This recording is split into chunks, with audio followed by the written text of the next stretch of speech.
I think there will be part of the discussions, but it's not on YouTube. Just right. I got it.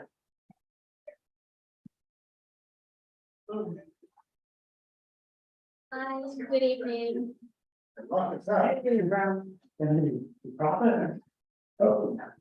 you sure? Oh, yeah. I'm trying to catch up to you.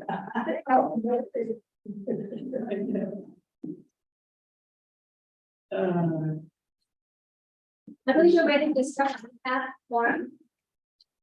Good evening, meetings. Welcome to the nomination committee. MCB4 has adopted a hybrid meeting policy whereby we will meet both in person and virtually. All community board committee meetings will require an in-person quorum to come to order and conduct business. Board members are expected to attend meetings in person unless they have a disability or in extraordinary circumstances, as defined by the New York State Open Meetings Law. Excused committee meetings and members of the public will still be able to participate virtually. Committee members who are joining via Zoom must leave their cameras on. We encourage members of the public to join virtually. The MCB4 hybrid policy can be found on our website. Tonight's meeting is still being recorded and is currently live streaming on YouTube.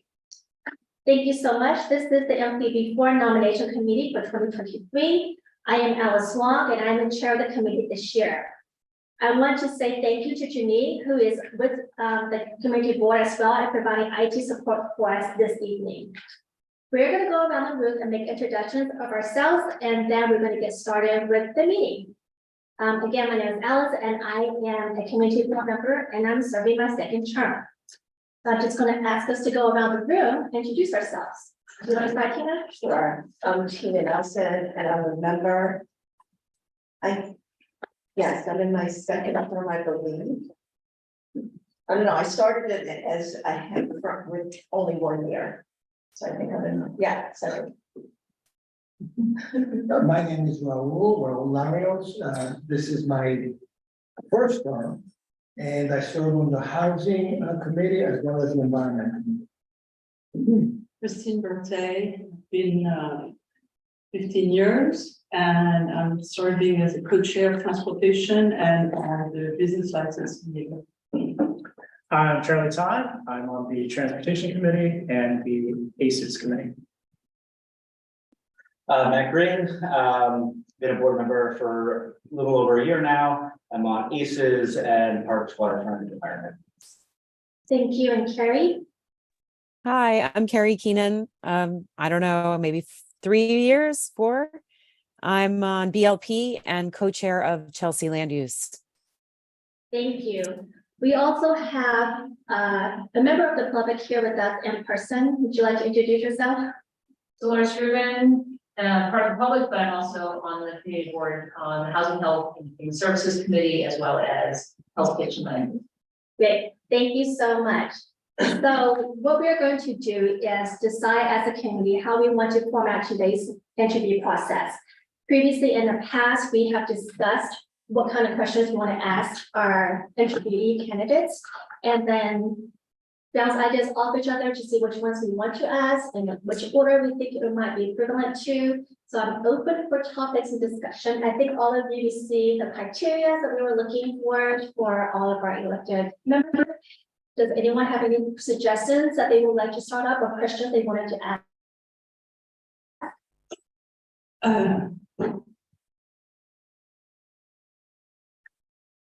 I You had a question, yeah. I have one. I was curious if anyone had any creative ideas to not only to run the meeting efficiently and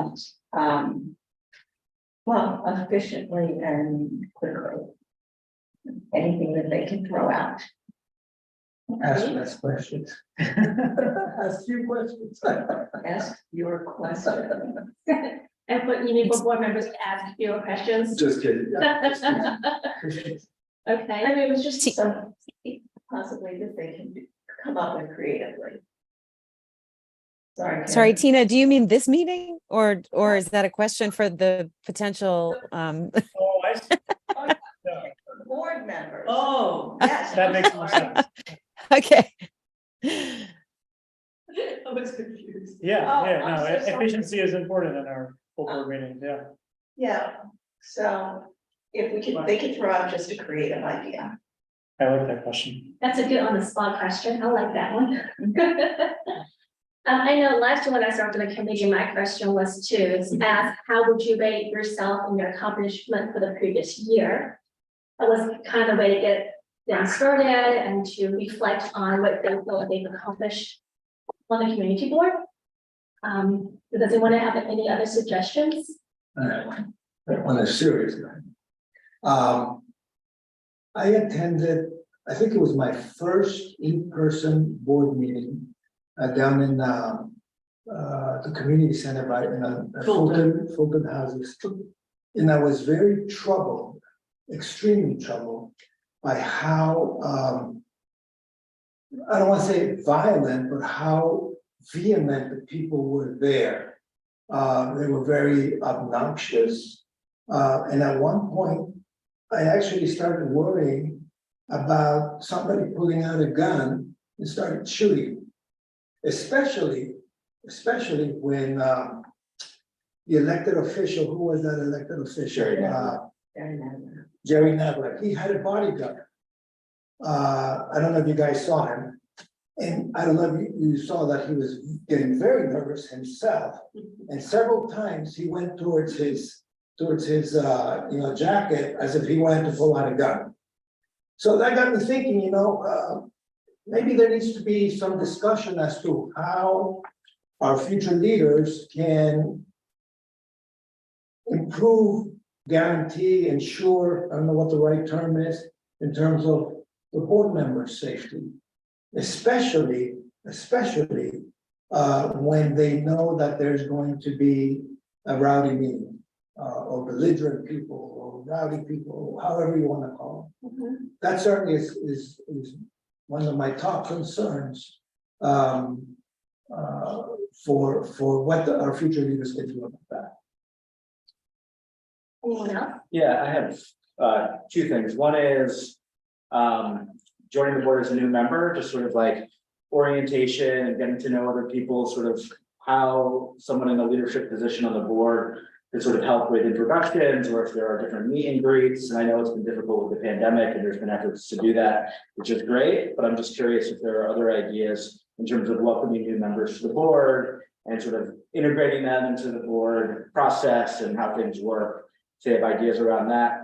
And then sort of somewhat related to that is also sort of like, it's always nice to see new people come to committee meetings and participate in this civic way. And I'm just wondering if they have ideas about outreach and thinking about ways to reach folks who traditionally don't interact with the board or have never done this, and if there's ways to sort of think about how does the board communicate or do outreach in the community, and if they have thoughts around different activities that the board could be doing to not only bring people in, but also eventually maybe they would like to join the board and become members themselves. So I would be interested to hear a little bit about ideas they have around just public outreach. When you say to join events, what do you mean? What events are you looking for board members to attend?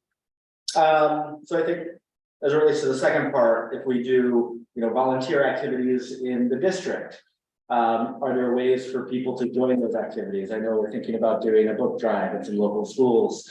How do we do all that outreach and get more people from the community to join that may not necessarily just be board members, but are open to the wider community as well? So that, but then the first part, I think just like activities, like social activities among board members, just so we can all get to know each other better.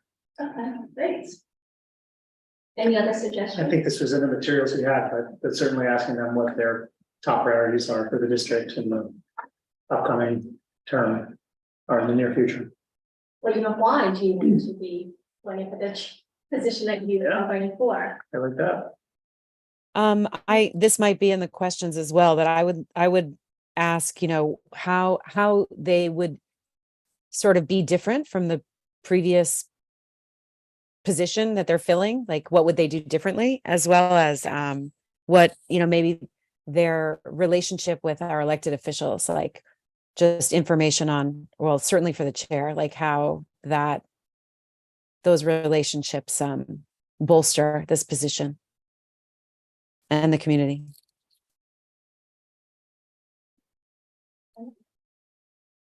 That's a lot of different topics. Do you want to? I have some. Yeah. Of course. So I think you covered a lot, but, you know, I like to ask what are the tasks that you do not like to do? That's a great one. And also what do you want to achieve in that position? You know, and well, the general question, which is what qualities do you bring and experience do you bring to the equation, but also, what do you want to achieve?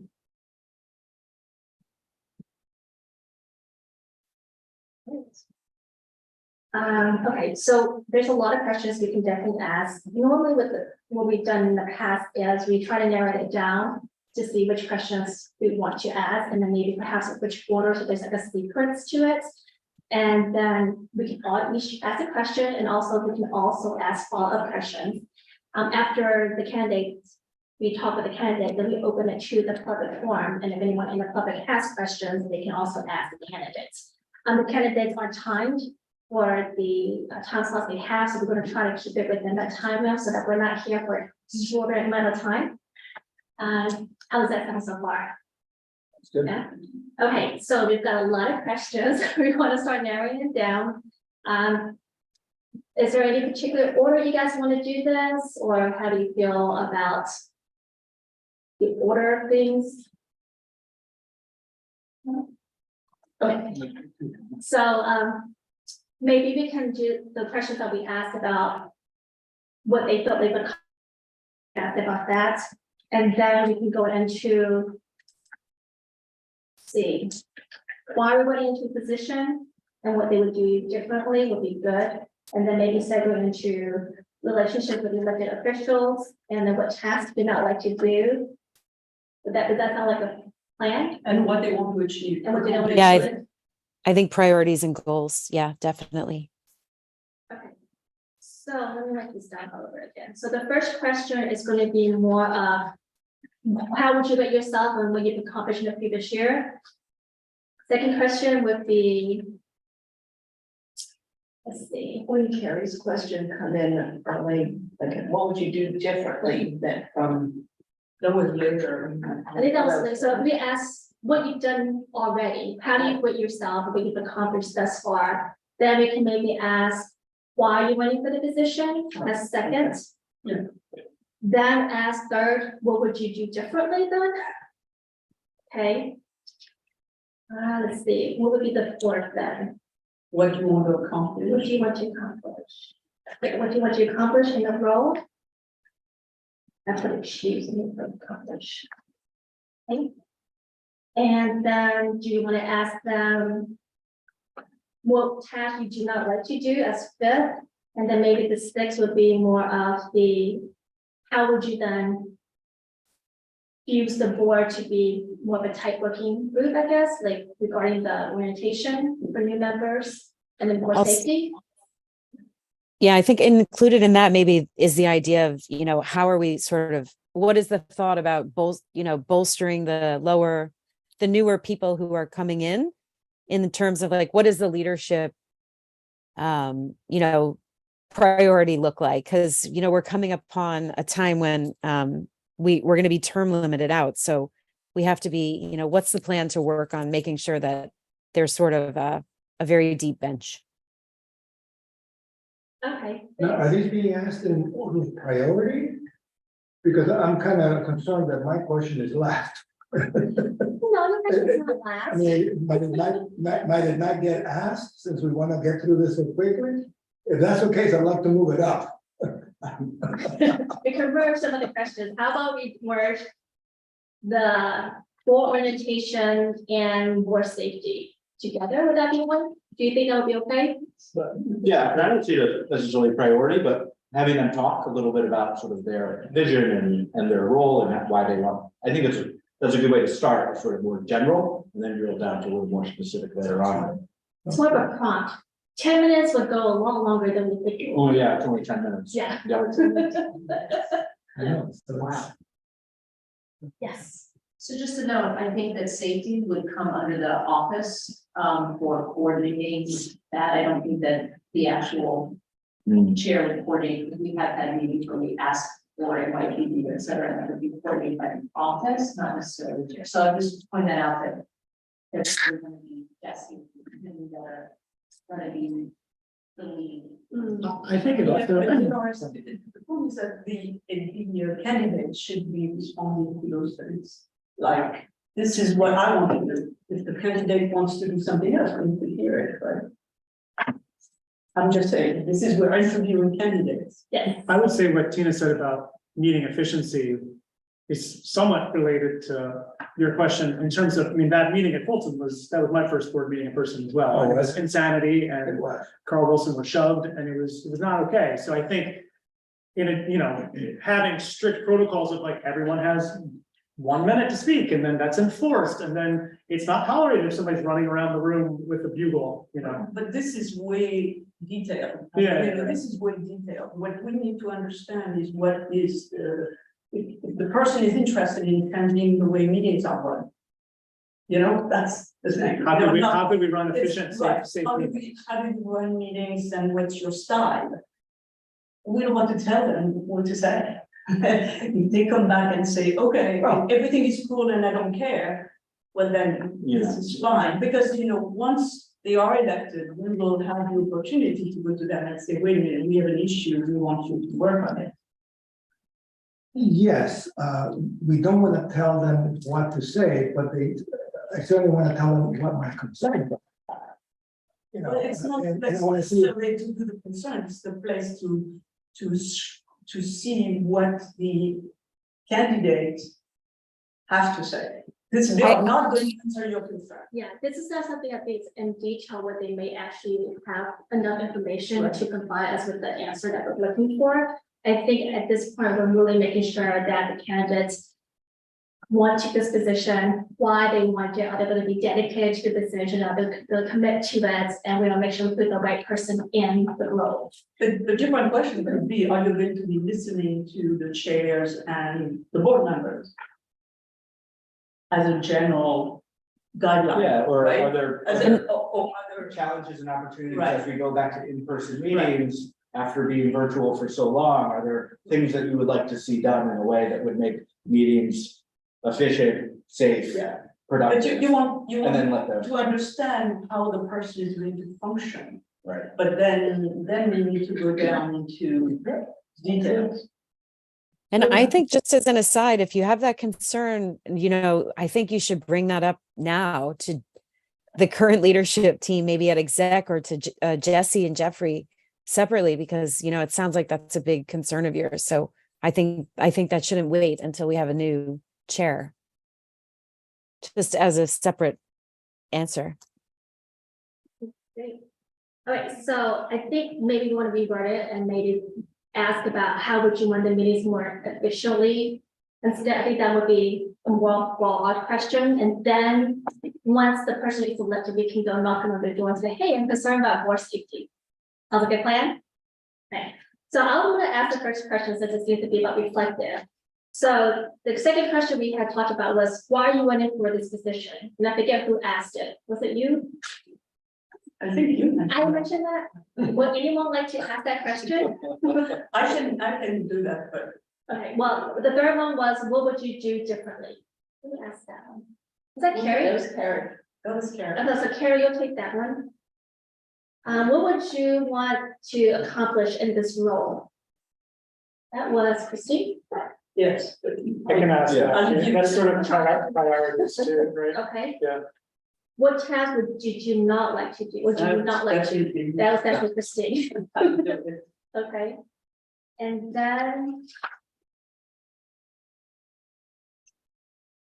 we're gonna do, Did we ask what you want to achieve? You have that at the end, right? Was one of them. no, what do you want to accomplish in this role? That was Charlie. Okay. Then Christine was, what task did you not like to do? So now we have Matt, Tina, and Raul. So Somebody can take Christine's first question. What is that? Charlie did. There's What do you want to accomplish in this role? That's your. Charlie's gonna take that one. Okay, so Matt, you were talking about orientation, introductions, volunteer. Do you want to rephrase that a little bit? Yeah, yeah, I gotta think about what questions, because it is sort of like a. You know, to Dolores' point, I think some of that is on sort of the staff level, but Mhm. there's a relationship there as far as.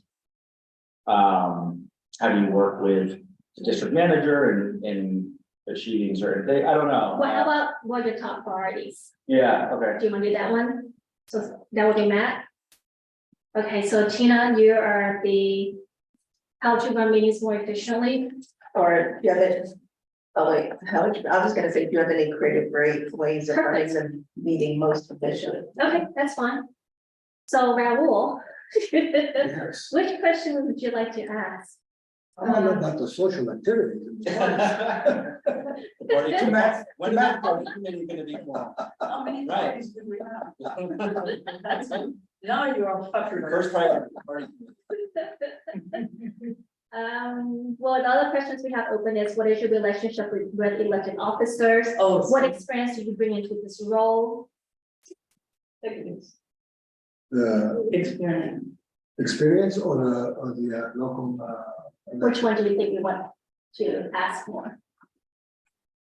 local electeds is important, having a good relationship with local elected. Just make a decision. There you go.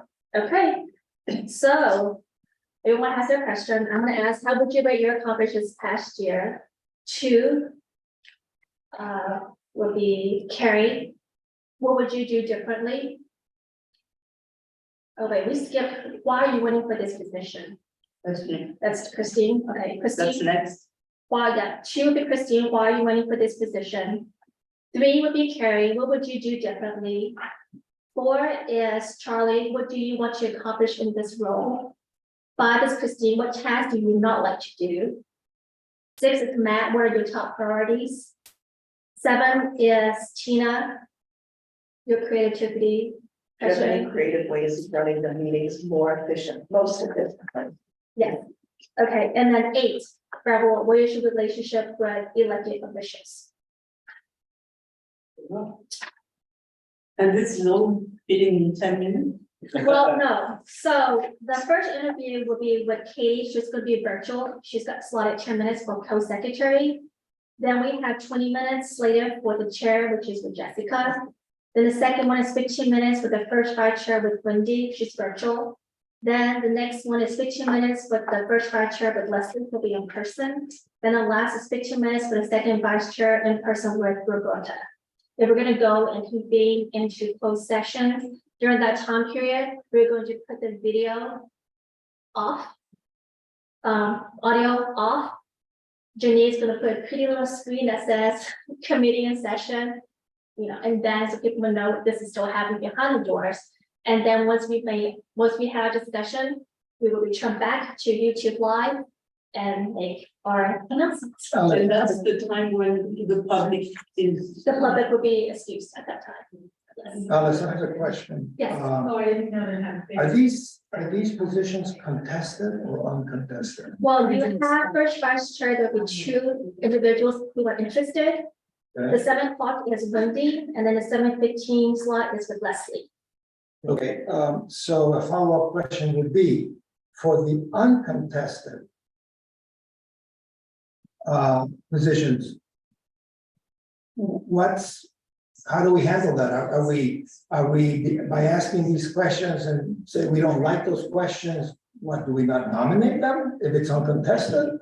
Well, in How does that December, there's still gonna be the option for open forum if people still want to nominate individuals or nominate themselves. So we would still potentially have nominations involved in December. No, but that's not really my question. My question is, for the uncontested seats, I don't know, Yeah. who was it? Who's the chair? Who's running chair? The chair? Jessica. Jessica? Okay, so let's say we ask these 8 questions and we are in majority disappointed with the answers.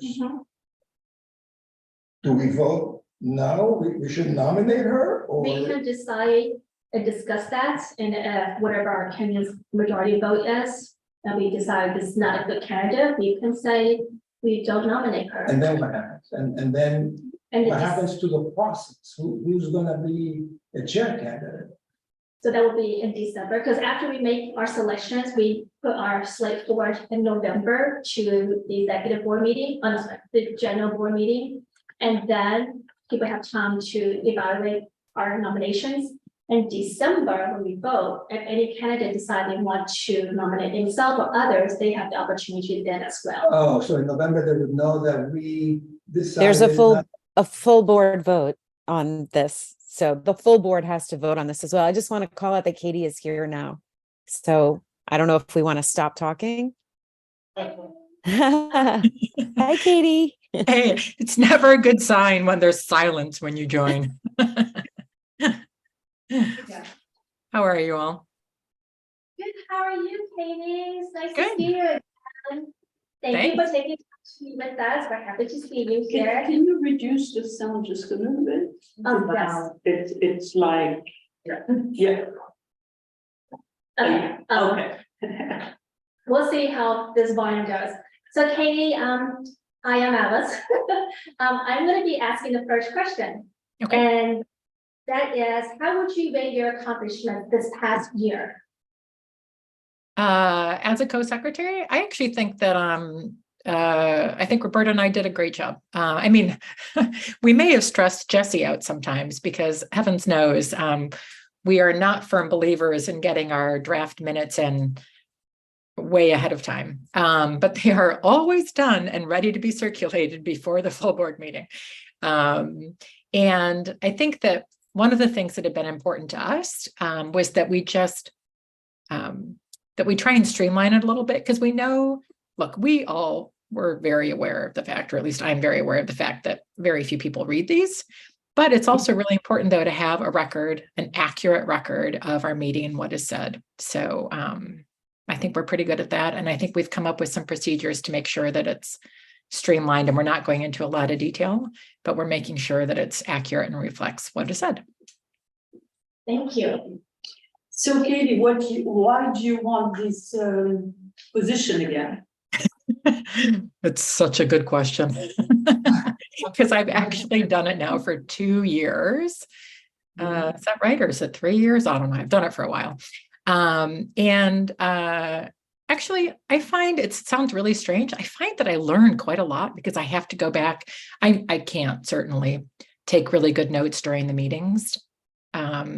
I always have to go back and listen to it again. And I often am the one who's doing all of our electeds reports. And I just find that I learn quite a lot having to focus on the details of what is said. So I have found it helpful for me. And I have to say, like, I think as a retired lawyer, I know the importance of doing the boring work. And I realize that not a lot of other people are interested in doing this. And I'm willing to do the boring work some more. Okay. I'm not sure my question is relevant, but you know, is there anything you would maybe do differently in your third round? I don't think so. I think we actually have a pretty good system down. And I have to say, it's wonderful that not only are the meetings recorded, you know, the audio is recorded, but also there is this transcribing service that's available to us. And frankly, that has helped a lot. So I actually think we're doing pretty good now about how it's all working. I, of course, do very much look forward to having a co-secretary. So this is not me putting my hand up and saying, oh, don't worry about it. I'll do the whole thing by myself. Not at all. Yes, I don't think there's anything I would change other than welcoming a new co-secretary. And maybe I should start, you know, some self-inquiry about, like, Blake has stopped and Roberta has stopped doing this job. Like, am I chasing them away? I think my question, I was just gonna ask what you were hoping to accomplish in the role, but I think my question's really already been asked and answered, so Cool. we can move on. All right. Anybody else? Are we good? So another question is, what are the kind of things you don't like to do? What are the tasks you said I don't like to do? Well, actually, that's so funny. I do find it, you know, the sound during our meetings is really important, because I have to say, like the full board meeting we had like 2 months ago, you know, on Ninth Yes. Avenue, that listening to that recording afterwards was almost useless. So trying to decipher some of that makes me crazy, but I'm really grateful that most of the time we have really good sound. But I will say, some of you may have noticed at that meeting, I just wanted to get a copy of the speech that who was it? One of the electeds had given, right? I just thought, oh, I'll just chase after him, ask him for his speech, so then I don't have to listen to it, right? I can just copy it down. His bodyguard thought I was some crazy stalker. It was so funny. So I thought, okay, note to self, I have to email their offices, not try and chase them down. We think that was Jerry Nadler. Just Yeah, it was Natalie. That's right. Yeah, it was just so funny. Like, his bodyguard was just having no part of listening to me. So now I've learned, okay, I'm just going to email his office. And of course I did afterwards, and they sent me his comments, and it was totally fine. No more chasing. Yep, that's it for me. And Katie, I think you've answered a lot of our questions that we've had. I mean, one of them was about the priorities that you have in this position. You mentioned sort of, you've got a procedure in place and it's been streamlined. You like the way it's working. You mentioned getting maybe minutes to Jesse a little earlier, but I guess just, is there anything else, any other priorities that you are thinking about that, you know, haven't already been mentioned? I don't think so. No, I mean, I'll be honest with you, I haven't taken a look at other boards' minutes to see how they do it, but I really do feel like we have a good system that ensures accuracy and stuff, maybe just not perfect timeliness. Great. I think my question is sort of less relevant, but possibly, I don't know how you'll answer it. Do you have any creative ways of running your part of the meeting or any part of the meeting most efficiently? I will say that I do think it's important for us right now, while we're hybrid, that we do keep up the sort of roll call system that we have, instead of, you know, just everybody raising their hands. And frankly, because it also allows us to know, especially when we go back to look at the recording of it, you know, that that we've captured it accurately, as opposed to sort of panning the room. So I do think that, unfortunately, as boring as that may be, it only takes a few minutes, and I do think we have to keep that. So, I mean, look, I do think that, you know, and this obviously falls more to the chair and the vice chair and us to support that position. But I do think it's so important, as we've tried to do, is to make sure that we are giving everybody the courtesy of listening to them, and that everybody's allowed whatever the same amount of time, if it's the public session or something, but that that we very firmly try and stop the sort of yelling or whatever else. So I think that that's, you know, some of our meetings get more heated than others. But I think it's, so I guess I would just really try and help support that. I mean, I will say that during that last sort of meeting where things got sort of out of hand 2 months ago, I just went up to Jesse and told him to cut the mic. So that might not have been the best idea, but I said, you know, we just have to, we can't let people just scream forever, right? And try and support whoever's running the meeting, and trying to make sure that everybody's respected and heard. That's a lot, Denise. So Katie, first of all, thank you for applying for this position, because being secretary of an organization is tough. Mhm. And sometimes a magnet of complaints when you don't take the notes exactly right, or a person said it this way and not that way. So thank you very much, very thanks. Going back to the example you gave of Jerry Nadler, how you went after him for trying to get notes. Yeah. You said that you later called his office to get his speech or his. I notes, or- emailed his office. And actually, before each meeting, Jesse does provide a list to the co-secretaries of which of the electeds is going to be speaking and their contact information. And so I have, so typically I do just email them afterwards and say, hey, if it seems long or detailed or something, and I ask them for a copy of their notes, if they had them written down. So you have a good relationship with the electeds? Yeah. They respond on a timely basis. Yeah, which is lovely. And super helpful, and clearly a reflection, frankly, on what a good job Jesse and the office do of, keeping up good relations with all of their offices. And to your point, I do think that there are people in the public who wish that, their comments were written out in full, but that would be, frankly, near impossible. And I think, frankly, it risks us getting it more inaccurate, which is why this year we've decided we basically just say, spoke in support of X or spoke in opposition to X. And we don't give a lot of details. They live in the building and for this long or whatever it is, all the details they give, we don't provide any of that in our minutes anymore. We just say spoke in support of or spoke in opposition to something. Thank you. Thank you, Katie. Are there any questions from the public? Jenny, I don't see any hands raised in the public, correct? Sorry, I was Okay. delayed. No, there's no hands. Okay. Right. Well, thank you, Katie. Thanks, Great. Katie. Have a good Thank you, evening. everyone. Thanks, guys. Bye. Jessica is Right here. on time. Great job. Yeah. So if we could let Jessica in. Can you announce the position they're running for? Tina, can I actually just scoot it over so that Jessica. Oh,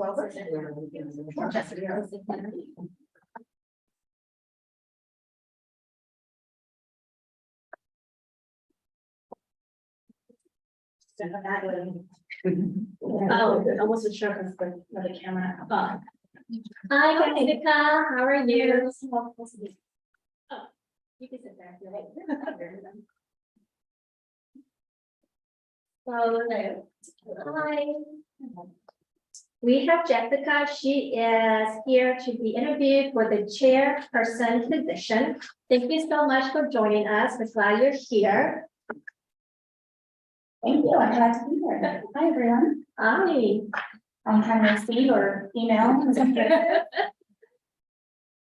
So we're going to, we have a round of questions that we want to ask you, and so we can come and get started. Great. I have the honor of asking you the first question. But isn't she making an introduction first? Or I missed that. Oh, Each no, person makes this smaller. they could, yeah, but No, I'm sorry, oh, yes. I was confused about that. I don't know. I- Did we say that or not? No, just We in didn't say- Jessica's so here, she's forget about here to run as the chairperson. Forget it. Yes. Forget my- Okay, Jessica, how would you rate your accomplishments this past year? In life, in my marriage, in my community board. Okay, talking about your vote. And your vote. So I have the honor of, in my capacity at CB4, I'm both first vice chair and co-chair of Chelsea Land Use with Gary here. I also sit on the BRC advisor tab, and have been joining on 57 work groups. And then at the beginning of this year, also had the opportunity to help excuse me, spearhead the work with the capstone team that was assigned to us. I think that and of course, I'm a member of Housing, Health and Human Services as well. I would say that, not all of my accomplishments fare equally. I think I'm very proud of the work that Carrie and I have been leading on Chelsea Land Use. We're both new chairs in that capacity.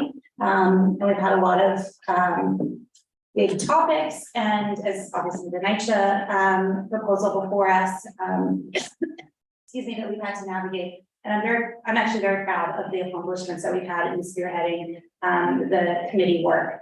On the other hand, I would say the work that we did with the capstone team, which actually several of you were involved with, was disappointing. And I've been very candid, actually, in my discussions with you all of, was that my response? Like, was that a failure of my leadership? Was that the realities of the team and the scope of work? I think it's both, frankly. I think there were some misaligned expectations about what a capstone team could offer. I'm sorry, what was Sorry. this passed on? Sure, yeah. Oh, okay. If he doesn't know what's about, then I really don't know. I have no idea. So sorry, Jeffrey and Jesse approached NYU capstone at the Wagner School, which I actually was a graduate of and had my own capstone project, which at the end of their academic experience, or in the last year of their academic experience, they get to work as a team and take on a project. And so Jeffrey and Jesse had, oh, thank you so much. Had, excuse me, pitched them on this idea of looking at increased connectivity on the far west side of Manhattan and seeing as it was a project that might involve land use action, but heavily involves transportation and Christine's involvement, as well as the neighborhoods of Chelsea and Hell's Kitchen, because it was looking all the way at west of 11th Avenue primarily. And it was really to see what things could we identify, what opportunities could be identified to create greater connectivity, both from the pedestrian experience, but also trying to mitigate maybe some of the other issues that we see, cruise ship terminal, et cetera. And, I think we realize we live in, work in a very big district, 14th to 59th Street, of which the far west side is that whole area. And frankly, I think it was probably too big of a project for one team to tackle, knowing that we have real depth of expertise and real specific things that we could offer, but they had so much ground that they had to cover. And so they were constantly torn between going deep and going broad. And I think we should have probably seen that in the project design. I was always a bit wary, just having been a capstone, that like, you have the experience and the opportunity to be a student and to learn and you have resources, but like, you're not experts in this. And frankly, I think our team, this is a public meeting, so not to criticize them, but like, they wanted. It is report. I know, so I'll be careful, but I would say that this wasn't a science and they were not as deeply invested as so many of us, and frankly, our committee, and we spent hours and hours with them. And so I would say that was something I really learned from. I was quite candid in my disappointment in myself for not getting them to where we needed to be.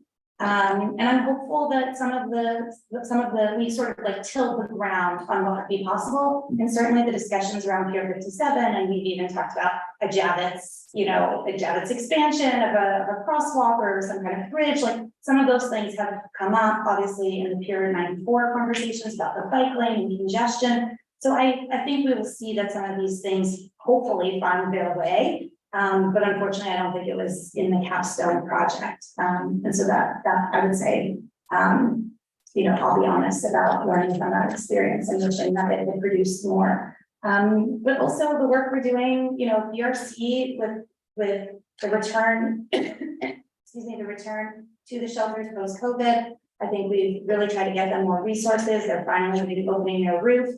We really encouraged NYPD to bring its presence back to the block, which they have. And so I think in all of these little ways, I've been quite pleased with the contributions I've been able to have over the last year. And thank you very much. We greatly appreciate it. So, why do you want this to run for this position of chair? So I very much identify with the board and the work that we've been spearheading for the last, far past my own involvement and engagement.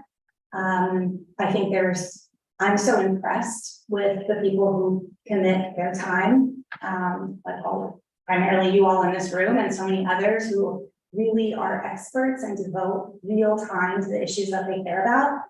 And I have long, I've been fortunate to be before the nominating committee now for many years in different roles.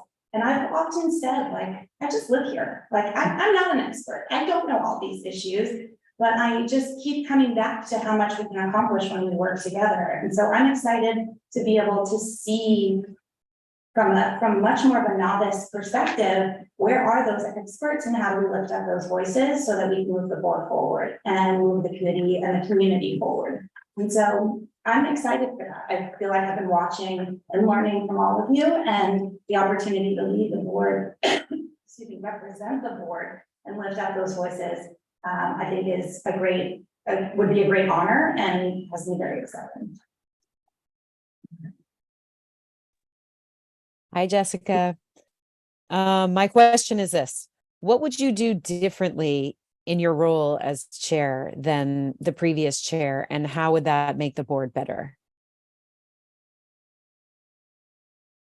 Well, I think in part, the answer to my last question, I think, is reflective of my leadership style, and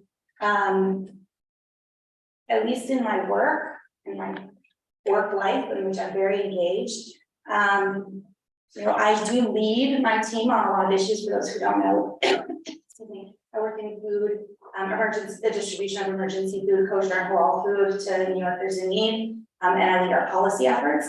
And I'm a spokesperson for our work, but I lift up the voices of those on my team who are driving the work forward. And I think I would approach this work of elevating and leading the board as being one of lifting up not only primarily the voices of our chairs and our committees, but also of that of our community. And I think Carrie and I talked a lot about bringing in the public, because it's been challenging to do in our committee recently with some of you have been at these meetings that have been heated, both at housing and at CLU around the night shift development and how we move to a place of really productive conversation and dialogue.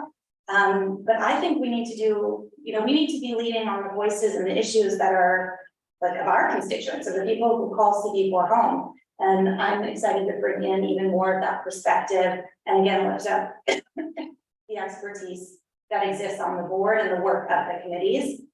And to put it bluntly, like, I think that is different than the last two chairs who did that, but also very much had their own particular agenda of things they wanted to see advanced, and pursue that maybe a little bit more vocally than the priorities of the individual committees. So Jessica, building off of that, I'm curious what you do see as your agenda in terms of whether it's at the forefront or not, what you want to accomplish in the role or over your term. Yeah, well, I mean, substantively, I think that the proposal for NYCHA is among the biggest. I mean, it is our Hudson Yards at this moment. Like, the project as it's prepared right now would not finish construction until 2040. It is a massive proposal that's going to impact not just, I mean, most importantly, the almost 3,000 residents of the two properties, but literally all of us, like all of the bike lanes and all of the streets. And I mean, it's gonna be significant. And I don't think that means it's bad, but I think as a community, we need to be prepared for the implications of whatever happens in those on those blocks and in adjacent areas. And I will have a very different role than obviously if I were not taking this position, and we're going to continue to include vis-a-vis that project. But I think that the next years are absolutely critical for that project. It's intended to go to Europe in 2025. So I think that this will be community defining. And so it's hard for me to see a more important issue in terms of time and the resources we need to spend moving forward something and getting good solid community input to bring back to the frankly developers and to the city. I would say that I think the issue, and not because you asked this question, Charlie, but like really the issue of climate change is obviously not unique to our district, except that we do have tremendous waterfront.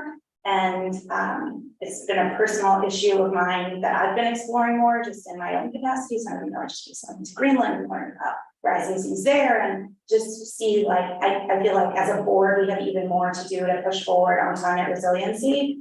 And particularly with any new redevelopment, you know, making sure that Pier 57 and all the other things that we're doing build this consideration in, excuse me, Pier the TOCAM, build this in, it's so essential. And I think that we have a responsibility to include somewhat of a resiliency agenda in all of our work, not just out of the waterfront and parks.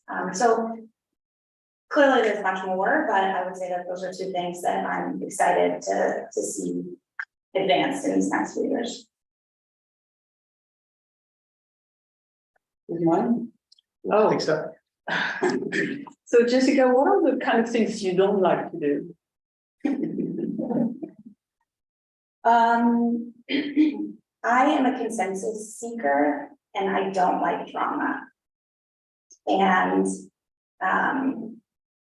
some people like drama. And so I don't like, I am learning, like in all of them, like we're all, you know, building leadership skills in lots of different ways, and I'm learning how to better navigate those situations. That is something I tend to shy away from. I would, you know, not that I avoid conflict, and because again, I'm a consensus seeker, I like hearing different opinions and coming together and moving forward. But I struggle with, I mean, I have seen some of the text messages that have gone around to different chairs and the F-bombs and the this and the that and the yelling, and that's just not my style. And so I hope that we can, things that we can focus on are the work and working together and finding that resolution, because I don't like working in kind of dramatic environments. So how, I'm sorry for a while, how are you going to deal with people which are engaging in those behaviors? Yeah. Well, I will say that I've had some already preliminary conversations with folks who have reached out to me on different things. And I've said very clearly, one, I don't run off the chair, so I can't make any decisions, you know, about anything in the future, but also like I just don't do drama and I'm not gonna do this. And I think, you know, I need to be consistent in that. I don't think that'll be hard for me. But I hope anyway that like, you know, my leadership style will speak for itself. And I think Jeffrey has been a very effective chair, so this is not a knock against him, but you know, each chair has brought their own style, and the last two chairs have had a very loud voice. And I anticipate that like my leadership will look different, and I don't think that's a bad thing, but it will look different. Hey, Jessica. Hi. Similar to, I think, maybe both of these questions, you talked about the issues that are important in NYCHA, climate change. I think in this leadership position, we can talk a little bit about the priorities that you have, maybe not necessarily the issues, but just more governance perhaps, and maybe the good style that you would bring in this position. Sure. Well, I think I touched on it insofar as, you know, delegating to committee work. I think that's really important. We have people who have signed up and care about these issues to work, or maybe they've been assigned, but they are exploring issues around a committee table. And I know here, and I spent a lot of time with crew saying, like, what is rich discussion here? How can we be proactive, and how can we engage our committee on this, and who can we bring in for different things? And I would hope that we can work with all of the executive, you know, the executive team and or the executive committee and chairs individually to determine ways that they can make their committee work really engaging and not just reactive, but also proactive where appropriate. I think, you know, some areas that's harder, like in land use, you know, we're reacting mostly to proposals. But I think there are many committees that could really benefit from being a bit more proactive and generative about the kind of change that they want to see in the district. So I would love to work, I look forward to working with the committees. And I would say that I would love to see the executive. I don't know if this has ever happened because honestly, I haven't been going to executive committee meetings all that long, and I look to my colleagues who have. But I would love to see the executive committee used a bit differently. I think there's a lot of, it is a bit of a brain trust when it's together, and that will bring up a topic and people are all encouraged to, react. But there's not really, at least in my experience, there hasn't really been like work of the executive committee or necessarily like a vision for what leadership looks like by participating at that table. And so maybe that's just in general about creating a little bit more cohesion. And hopefully that would also trickle down to the individual committees. It's partly what I wish I had, frankly, at my work, which is not, I don't have that great executive, I'm on the executive team, but like, we don't work in that way. And I would, like I was thinking, if I were CEO, what would I do? And I'd like to think about doing that. But as Dolores tells me, Jesse is CEO. I'm just here to support Jesse, not to confuse. Great, thank you. Okay, I hear you. I hear you say you have a different style than your predecessors. Do you have any creative ways of running your meetings in the most efficient way? That is a great question. I think a lot about time limits. Many of you know I have a lot of commitments personally, professionally, socially, and I'm like half out the door at every meeting because I'm bumping up against another commitment, which obviously is a time issue that I will be prepared to overcome in my chair role. But it is often my husband saying like, can't you just get the meeting shorter? Get the meeting shorter. And so it is something I thought a lot about. Actually, I think Leslie and I have talked about, is there an opportunity to limit even the time spent from our guests, particularly elected officials? They have many platforms and opportunities to share their updates. And is there a more effective way to get from them what we need? And saying if I like, basically you devote an hour to updates from electeds at every meeting. And is that the highest and best use of our board members, which as Carrie and others often remind me of. Somebody else on the line. Oh, Wendy's. Jenny, can you put Wendy back in? Just 1 second. We're almost You mean done, back Wendy. Yeah. Sorry, Wendy. Okay. Just, is there a way of, because everybody here is a volunteer, and whether you have other commitments or not, we want to be sure you're using your time, you're one to put out the door, we want to be using everybody's time. And I think the electeds, not to put a target on them, but they're just, they occupy the most amount of time. I do think things that we've done recently, like bundling letters and making sure, really putting the onus on people to say, you need to read this in advance of the meeting. The meeting is not an opportunity to first be informed on the topic, because also what we often find that is a dual benefit of people ask questions because they haven't really read the letter. Whereas if they had read it in full, they would find the answer, because often the response to a question is, yeah, that's here, that's written here down below.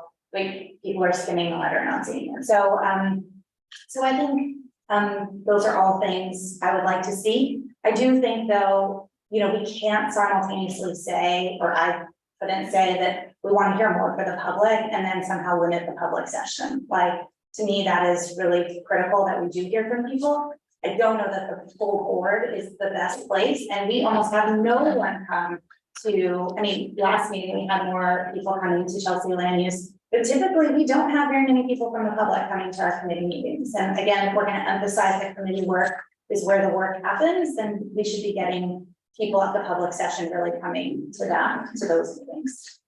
So those would be a few other things, but I would also, I'm like all for public, like the feedback and suggestions of the board, and to hear from people. We have 10 new members this year, as well as many veterans and people in between, and say, like, what do you like about this? What works? What's not working? What's meeting your expectations? And getting a little bit more feedback from everyone about how we could do this better. We're clearly in a unique moment, like a perfect opportunity to do that, as we're still figuring out the hybrid situation and being in multiple locations. I feel like this is the perfect opportunity to kind of do that assessment. So I get to ask the last question, and I am one of those 10 new board members. And I want to ask you a two-part question. One is, well, my first interaction with you was at that Fulton meeting that was so rowdy and heated and all that. And I admire your composure under those situations. But it did bring up two questions for me. One is, when Jerry, first of all, I like the idea of you limiting the elected to less time. But I did notice that Jerry Nadler came in with his bodyguard and it was a very heated exchange and they cut him off practically. And at some point the bodyguard got a little tense there. So my question is, what is your relationship with the electeds in future meetings that might be like that? How would you work with them with that? And secondly, what would you do differently? What could you do differently in terms of the overall safety for the board members? Yeah. I come from I lived in two states, in Florida and Texas, that are very pro-gun. Those are pro-gun. So active shooter situations are very real down there. Very possible here in New York as well, now that the gun laws have changed. So I wonder what you have any thoughts about Sure. that? I was just say on the first part, in terms of relationships with electeds, you know, certainly an area of growth for me in our local electeds, although over these last few years, you know, I built more of those relationships. I think through my work, I spend a lot of time with elected officials, their staff and their offices. So I feel very comfortable doing that and understanding sort of how to navigate that. I would say that I look forward to building on Jesse's great connections, and I mean, Jeffrey seems to have everyone on speed dial and he's not going anywhere. So I think we'll be able to continue to leverage those relationships. I think preparing people for any elected that I've worked with has said to their chief of staff or whomever, what am I walking into? And I think it's important that we give an honest answer and prepare them so that they can tell their elected or their boss what to expect. And I don't know if at that meeting we expected things to be quite so heated as they were when Congressman Adler was there, but I think it is realistic to expect that may continue to happen. The events of the world right now are really, really troubling, and we're seeing a lot of, students were just locked in a library at Cooper Union with people banging down the door saying "kill Jews." I mean, these are really difficult times. Many of you know I have a poster around me that's being plastered about me saying, negative things based on that meeting, and it's like a cartoonish poster, and it's not, but anyway, so I think we do have to be worried about how we prepare ourselves for any situation. Luckily, Jesse's been really amenable to having those conversations already, because it's at recent meetings we've had NYPD or other undercover security to be there, or have, at the case of Pier 57, we just alerted them that we may have a difficult situation and to be prepared. A far cry from an active shooter training. I don't think that's the nature of the conversations we've been having, but I think, we all have to be, recognize that these are very tense times, and that people can act in unpredictable ways. We need to be prepared to take care of ourselves and each other. Thank you, Jessica. We're running late. I see that Mike has his hand open in the public forum. Mike, do you want to come over and ask your question very quickly? Jenny, can you move Mike over, please? Do either of you have a question here? Okay.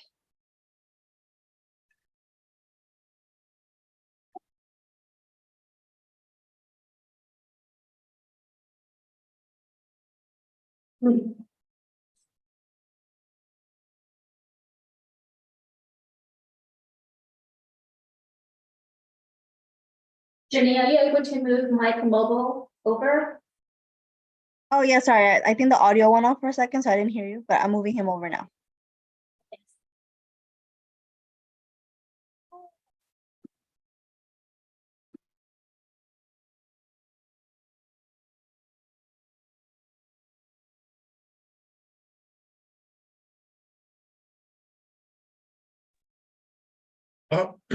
Hi, Jessica, I'm gonna turn my camera on. I might as well do this in formally here. Hi. I'm really happy to see that you're running because I think you're a perfect candidate for this job. We work together as co-secretaries, I think. There's been so many in my time that I don't remember. It's like, how many girlfriends did I have, But what is most attractive to me is your background, for example. I think people should realize that what you do for a living has formed you as a person, and you do a very wonderful job in an organization that does great work. All right, so that's where I think you're Did you have a solid. question, Mike? We're really running behind the schedule. Did you have a question? The question is, now that you've seen how the NYCHA thing has unraveled, would you do anything differently now than how it started out? You're not going to be on the committee anymore, but you're going to be the chair.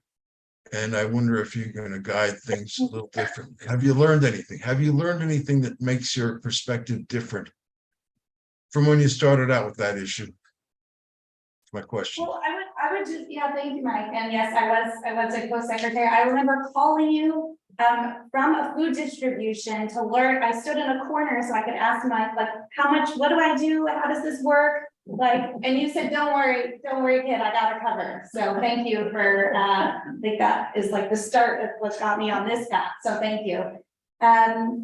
Look, I think you used the phrase with how NYCHA has unraveled. I would say, and to some degree, it is unraveling.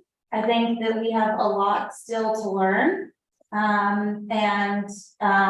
Importantly, NYCHA and related essence are at the table right now. And so I wish that if I could say what I would have done differently or hoped would have happened differently is I think we frankly lost time over this summer, and during that time, frustrations and tensions escalated because people didn't feel heard. And I think that it was a disservice that it took them so long to get back to us after they released their plan.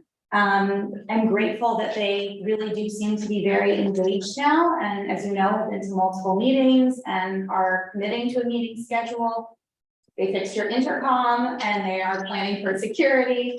But I think that communication, like in most things, is so critical. And I think I really do think they dropped the ball this summer. And I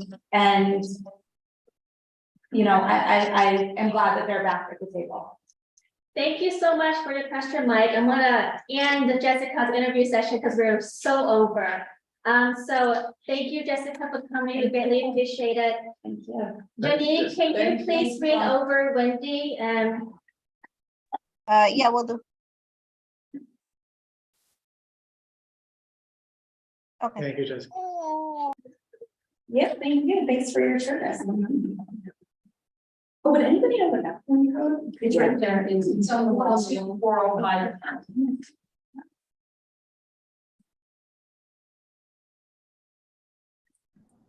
hi, Wendy. Apologies for running behind. Thank you for hanging in there with us. Really sorry about that.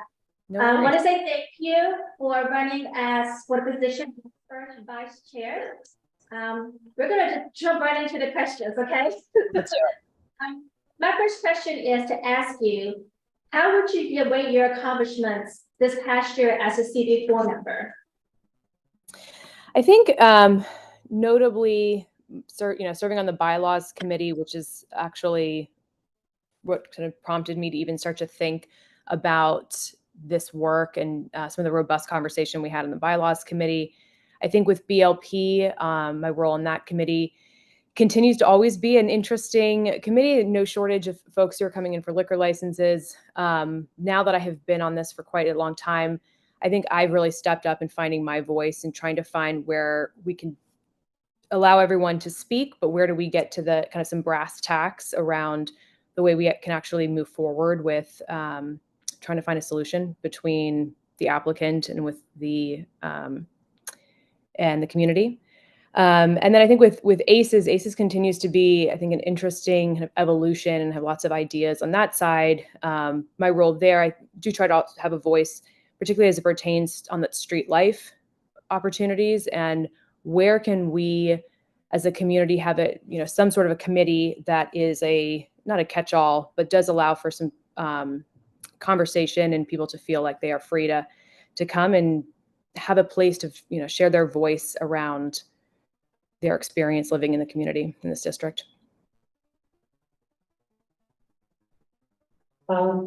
So Wendy, what I think that question is particularly appropriate for you, which is why do you want this position? Yeah, it's a great question. So like I mentioned, when I was on the bylaws committee, we had a robust conversation around the role of just nominations, around elections. And in 2019, I chaired the nominations committee, and none of the offices were contested. And it was also a bit of a discussion then, and has certainly been a topic of conversation in the year since, around just the nature of the executive committee, around these leadership positions. And there has been, I think, a sort of de facto slate that has sort of people kind of moving up the ladder into these roles. And as I reflect on my 6 years on the board and reflect on the district, the community, the board itself, I just see such a need for some changes in the way things are done. I see real just needs that are increasingly complex. And I think the community board has a huge role to play in helping to address those issues. And I think I have the skill set to help do that. So I think there's a huge opportunity for more cross-functional work. I think bringing together varying viewpoints, experiences, expertise, that is what I do in my career at Google. And I just kind of looked around this year and I said, I think this is my moment. I think there are some major issues, and this is I'd love to help address them.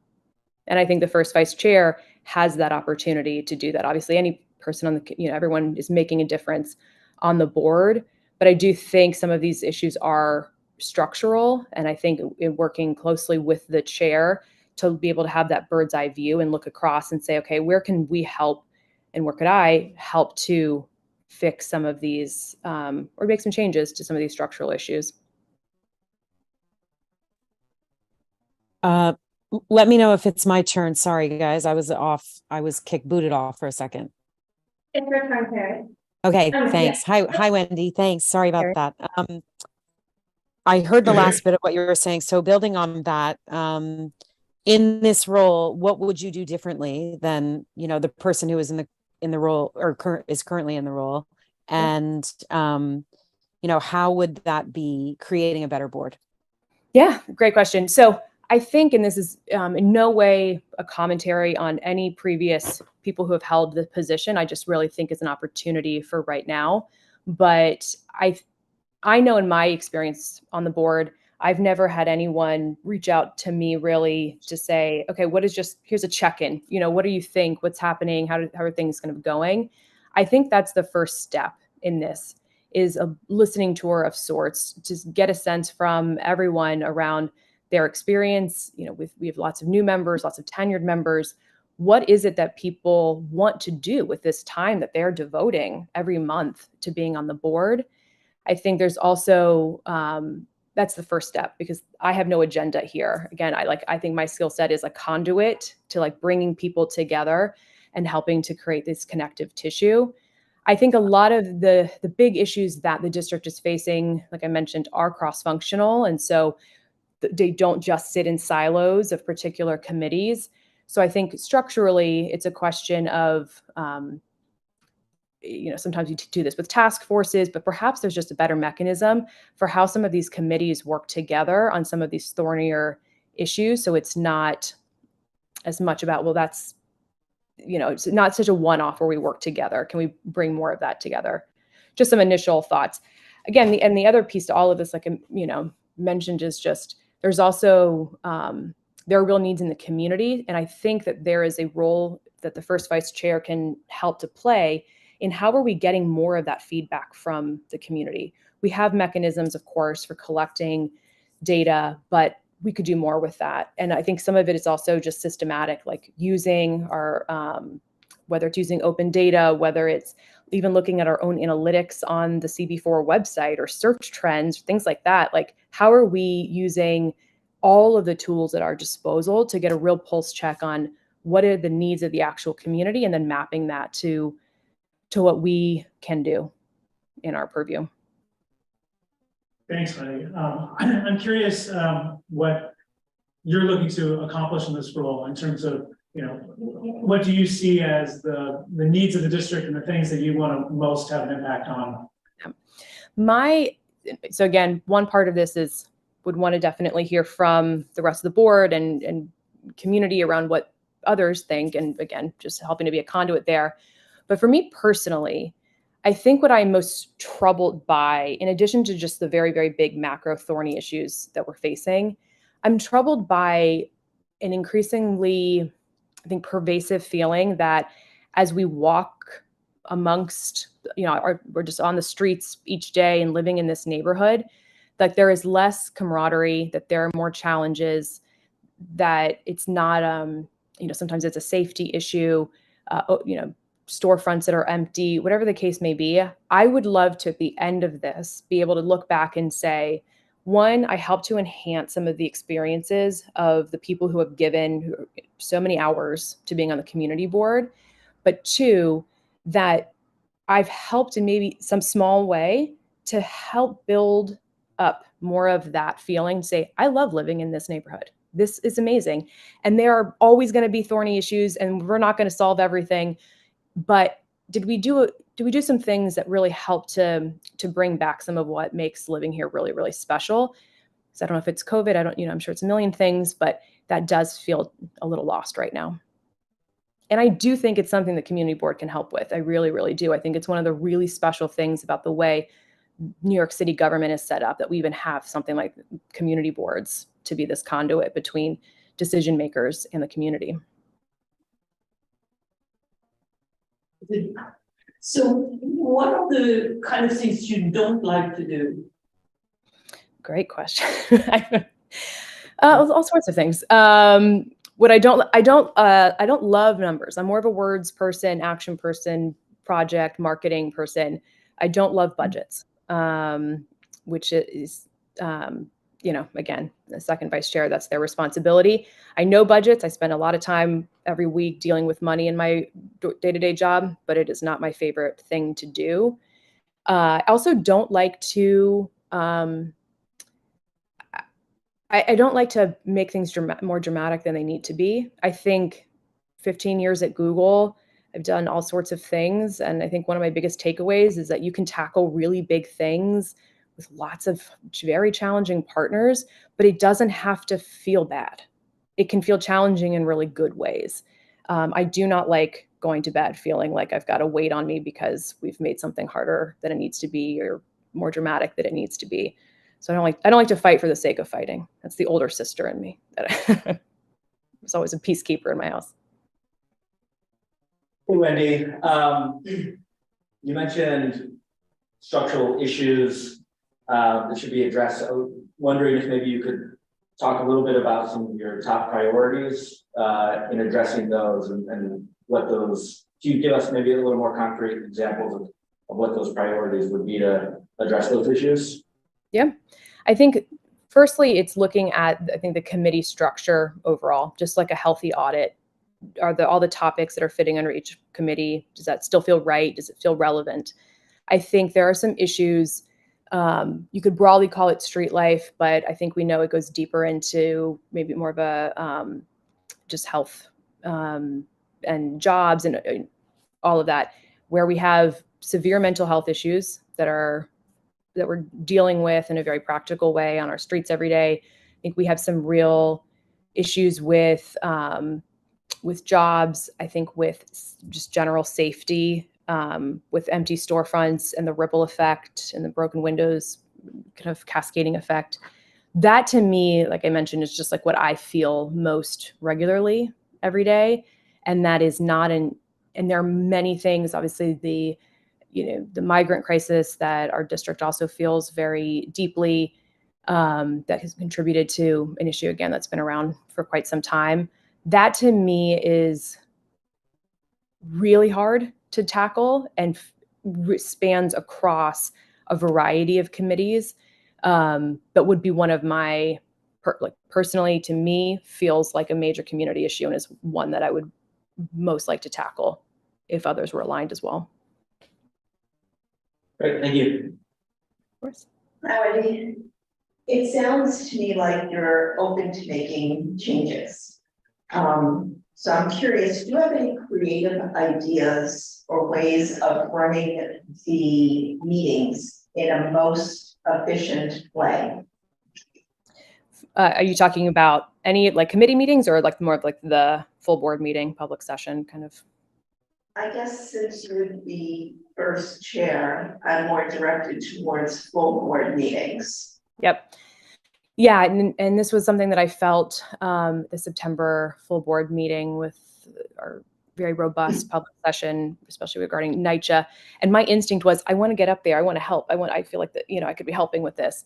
So yes, I do have some suggestions. I know it's easier said than done, but I think there's more we can do around expectation setting and just a little more level setting on the role of the community board. So many comments when we've had kind of big blow ups at public sessions, or when we've had just the same kind of comments one after another, there's often a disconnect between what people think that a community board does, or sometimes I think almost thinking we're the city council or something. So I think there's more expectation setting from the beginning and probably in our communications out to folks when they even are signing up for a public session. I think there's more we can do. I know that largely people only know what we're doing if they've come to a committee meeting or if they're seeing a letter that we're going to be voting on. I think for some of these longer term issues that we're dealing with, NYCHA being one of them, I think there's more we can do to help just inform people around milestones. I don't know, the best mechanism for that. Maybe it's a combination of both email, but even at meetings. So people know that these are things that are consistently being worked on. They're being worked on in committees. And so the public session is not the best place for us to try to get answers. But I think that's, just a suggestion for helping to manage the public session. I also think there's also just realistically, we may just need to move into having green, yellow, red cards or something. I don't know. I was thinking through like, how do we just visually tell people like you are almost out of time, you're running out of time. There's like little things that we can do from a meeting management perspective. I think that could potentially help as well. We're definitely open to suggestions and some creative ideas, but those were some of the ones that I've kind of noodled on to help move things along a little bit. I also think realistically, it is worth a conversation with our electeds. It's amazing that we get to hear from them. I think it's probably worth thinking through how they're giving updates, especially when it's not them who is physically present. And then I also think now that we're in this hybrid model, which I love, for folks who are giving presentations, some of the rooms that we're in are just not conducive to everybody paying attention to a session. So there maybe need to be some adjustments that if you're walking us through a presentation that you would need to be in person, because I think that's really challenging from a hybrid model right now. Thanks. Well, so Wendy, my name is Raul and I'm a new board member. I have not had a chance to meet you or interact with you in any of the committees. This is the first time I speak with you. But it seems to me like a relationship with electeds is really important. And I'm wondering what relationships you do have with electeds, and if none, what do you plan to do about building some in that area? Yep. Great question. I think, and nice to meet you, and I look forward to formally meeting you in person. But I think a couple of things. So I've had over the years, whether it's from community board through Google, I also sit on the board of the Manhattan Chamber of Commerce and Greenwich House, have had the opportunity for a variety of interactions with electeds.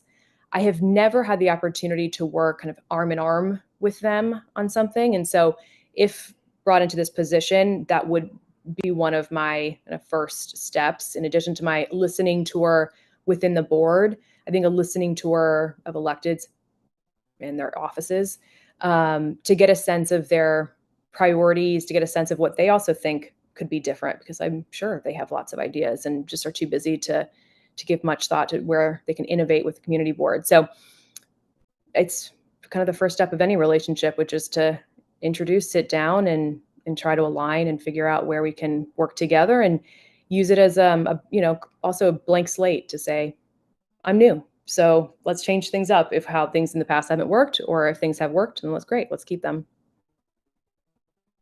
Thank you so much, Wendy. I think we have one question in the general public online. Jenny, if you can move that over. And then we also have members of the public here that also has questions. So do you guys want to ask your question as we're waiting for Mike to move over? If you can introduce yourself and then just ask your question. Hi, Wendy. It's Inga. I was chair of the cases when you first joined. I sit on DLP with you as well. So I worked with you, but I know you haven't ever been in any of the other roles on the community board. I don't know if you were on the budget task forces. I know you mentioned the bylaws. Have you ever wanted or desired to be a chair member to get that kind of different experience? Have you ever approached anyone to become a chair or co-chair? I've never approached anyone. I think that to be honest, I've always had a feeling like, ooh, maybe one day, like I want more experience, like giving more time. And the more that I think about my skill set, that's why taking this leap into first vice chair does make sense to me, because it is that cross-functional kind of work and that bird's eye view kind of work is where I excel. It is what I'm really passionate about and love to do. So even though I haven't served as a chair of a particular committee, that's why I feel really equipped for the first vice chair role. And then I have done the nominating committee, bylaws committee. I'm now on the cannabis work or task force, things like that. So various like working groups and things like that over the years, which I've enjoyed kind of diving into those sort of subject matters. But this for me right now, the community need and the opportunity, I think it's the moment to strike for me, where I just see this, I could really make an impact here. Thank you. And then we also have another public member here with a question. Hi, Wendy, it's Dolores.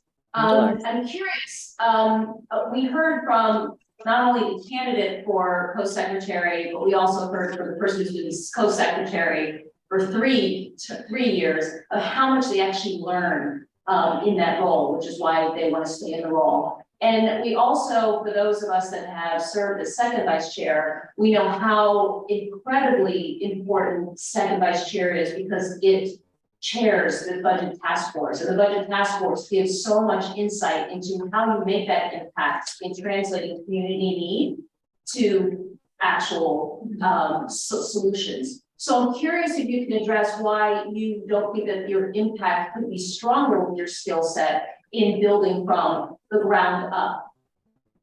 It's a great question. I think for me, where I see the role of first vice chair and being able to lead that public session, being able to work really hand in hand with the other chairs of other committees, and then the chair itself, again, I just feel that is my skill set. I understand that we have had this kind of progression of secretary to second vice chair, and that makes a lot of sense.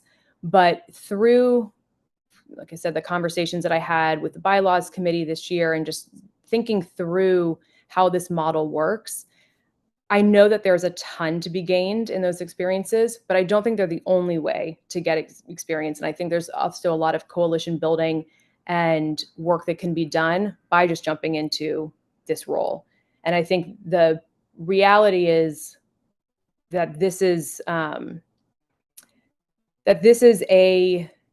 also an example, I think, of what we've tried to do in the past, which is to have people step into these roles that haven't just moved up. I think to join leadership and to encourage other people to join the leadership of the board, it's not just you have to start at secretary or second vice chair. I think if this is where, you see your skill set with whatever role it is, that people should feel encouraged to raise their hand and step up into it. And so that's what I'm trying to do. Thank you. Thank you, Mike.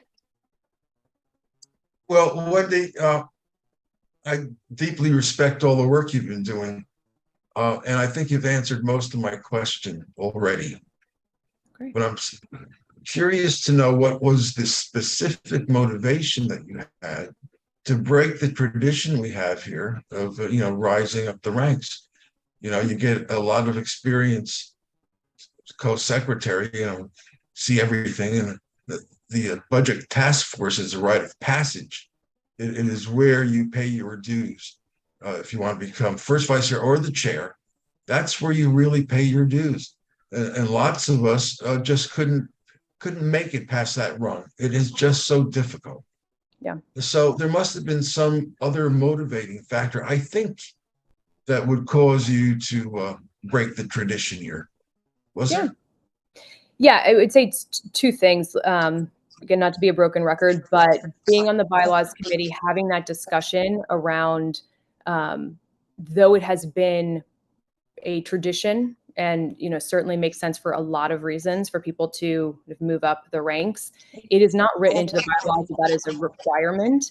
And there was discussion around that. This also, I know this is rare, but there is precedent. Other people have done this as well, because if it is a requirement, then we should have written that into the bylaws. And so I think there's a degree also of just saying, again, if we want to encourage people to get more involved, and when people see an opportunity, which I really do, I see an opportunity in this community and the community board right now for what I can bring to the table, that people should feel empowered to raise their hand and to jump into that. So that was a very big piece. And then, like I said, it's that at various other times, really solidified for me at the September full board meeting with that very robust public session. My instinct was, I don't want to be sitting in this chair. I want to be up there helping to facilitate this. I think I could really be making a difference here. I think I could help. And so that to me was like, probably most people don't look at that situation and say, throw me in, coach, like, let's do it. I had that feeling. And so to me, it also solidified like, okay, this is like, then do it. Let's try. Let's see what you can do, and use all the skills that I've amassed over the years to try to make an impact right now, because there's a big need right now. Well, you're basically all the thing, Alex. Mike, I'm sorry. I have Carrie with the next question, and we're way over time. So Carrie, can you ask your question, please? Yeah, thanks for indulging me. I just have a follow-up. I'm just curious, Wendy, like, have you been to exec, and have you actually been to all of the committee meetings? I've not been to, over the years, I think I have been to all of them. I've not been to all of them in this last year. And I've been to exec before. I don't regularly attend exec, but I have experience with all of them in the past before. Okay, thanks. Yeah. Thank you so much, Wendy. Greatly appreciate it. And I enjoy serving on the bylaws committee with you.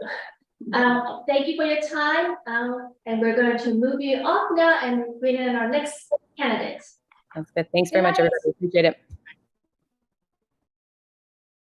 Actually, here, I don't know. There's been someone out there for a while. You have to push the button to the right. Leslie. So sorry I'm behind Leslie. Chatting. Oh, okay. Where would you like me to sit? I can sit there. Is this the seat, the hot seats? One. It's a one seat. It's a one seat. Yeah. Sorry for running behind. Thank you. No, for it's okay. Brady. We're going to now meet with Leslie, interested in the first vice chair position. We're gonna just jump right into it. No opening statement? Nope. No, sorry. Oh, it's okay. It's quite. You have plenty of time to answer all my questions. Hopefully, just say you can. Okay, great. So how would you rate your accomplishments this past year as second vice chair and also serving as a CB4 member? So it's really been, wow, it's really been an arc of learning. I think I had two very tough tasks this last about year and a half. One was I was named co-chair of WPE. And then I kind of coupled that with second vice chair. And there's I don't know if it's a joke, but a running joke at CB4 that second vice chair is actually the hardest position in on the community board. Because of course, there's a budget task force, which is a very big lift. But I think if you want to point to certain accomplishments, I think I can go back to my co-chair service at WPE, and I'll give you very specifics where I think we've kind of grown. WPE has been very heavy before I got on WPE, I think, with waterfronts and parks.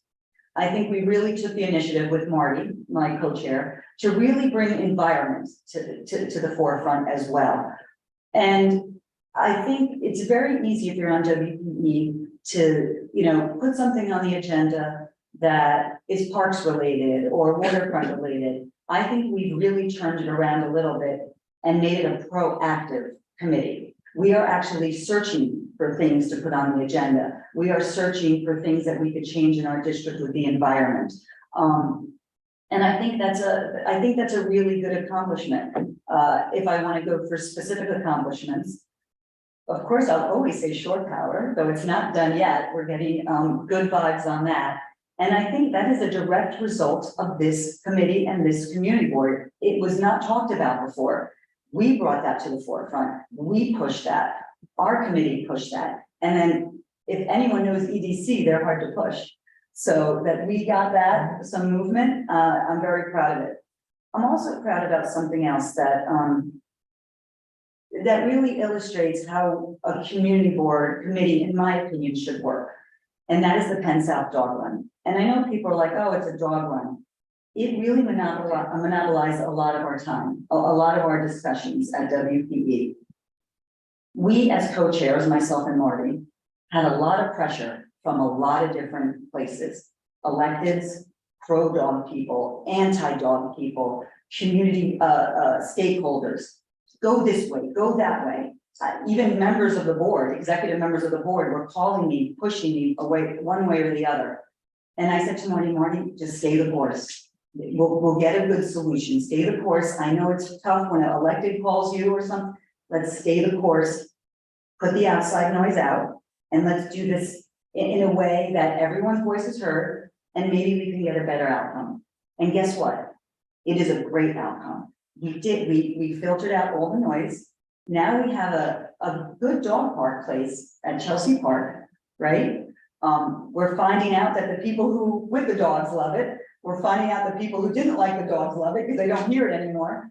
And as a bonus, we're finding out that NYCHA people with dogs are actually using that park more because they feel more comfortable going down to Chelsea Park than they would have went down to Penn South, the Penn South playground. So I think I know it's people say just a dog run, but I think it illustrates a really good way how a community board or a committee can work and work with a really good outcome. So Leslie, why do you want this new job, this new position? So you mean after I got whipped by the budget task force? So, you know, I'm actually really looking forward to this job, and I'll tell you why.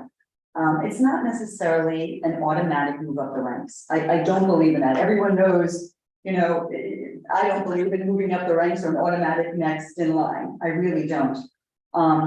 But why I like this job, I think that the community board, for certain people, everyone, you know, has a different reason for joining. But for me, it was a real learning arc. It really was. I mean, I've learned so much from secretary under Mike Noble, who, by the way, is like the secretary of secretaries. And then second vice chair, where you're doing the budget and you're working with all the committees and the agencies and Jesse the master. And you're making mistakes, to be quite honest. You're really learning from mistakes. First vice chair, they say is not as burdensome as maybe a secretary or a second vice chair. But I don't know, some of you know this, but I was a reporter in my former life, a television reporter. I did forums, I conducted forums, I held the microphone. So I was actually looking forward to first vice chair because I feel that's my natural, my home spot. And I also think when you're first vice chair, yes, written down, it says you conduct the public session, right? And I like doing that because I do think engaging with the public is a vital, vital component of a successful community board, right? But I also think as first vice chair, Christine, is the unsaid things or the unwritten things. You know, do you go and table? Do you go and table at the local street fair? You know, can you be counted on? Are you available? Do you go to the community council meetings? Do you go to a block association meetings just to hear what they're saying? And that's another element of engaging with the public. So though it's not a written requirement that you have to do that for first vice chair, I think if we want to get the most out of our community board experience, I think it's necessary to really engage in all of those stakeholders. And I quite frankly, I enjoy it. I love the community board. I love being on the community board, and I'm on it. I think organically. This is my 5th year, so I'm not like an old timer, but I learned enough. I'm not a newbie, and I really came on it organically. I didn't know I'm elected. I wasn't part of any big machine or network that got me in. I actually didn't even get on my first time around. I just started going to my community council meeting. I was part of I joined my daughter's PTA, which is was PS 33 at the time. And then it grew organically. So I'm looking forward to, I don't want to say having the mic, because that sounds wrong, but doing the first vice chair obligations. Karen? Hi, Oh. Leslie. Hi.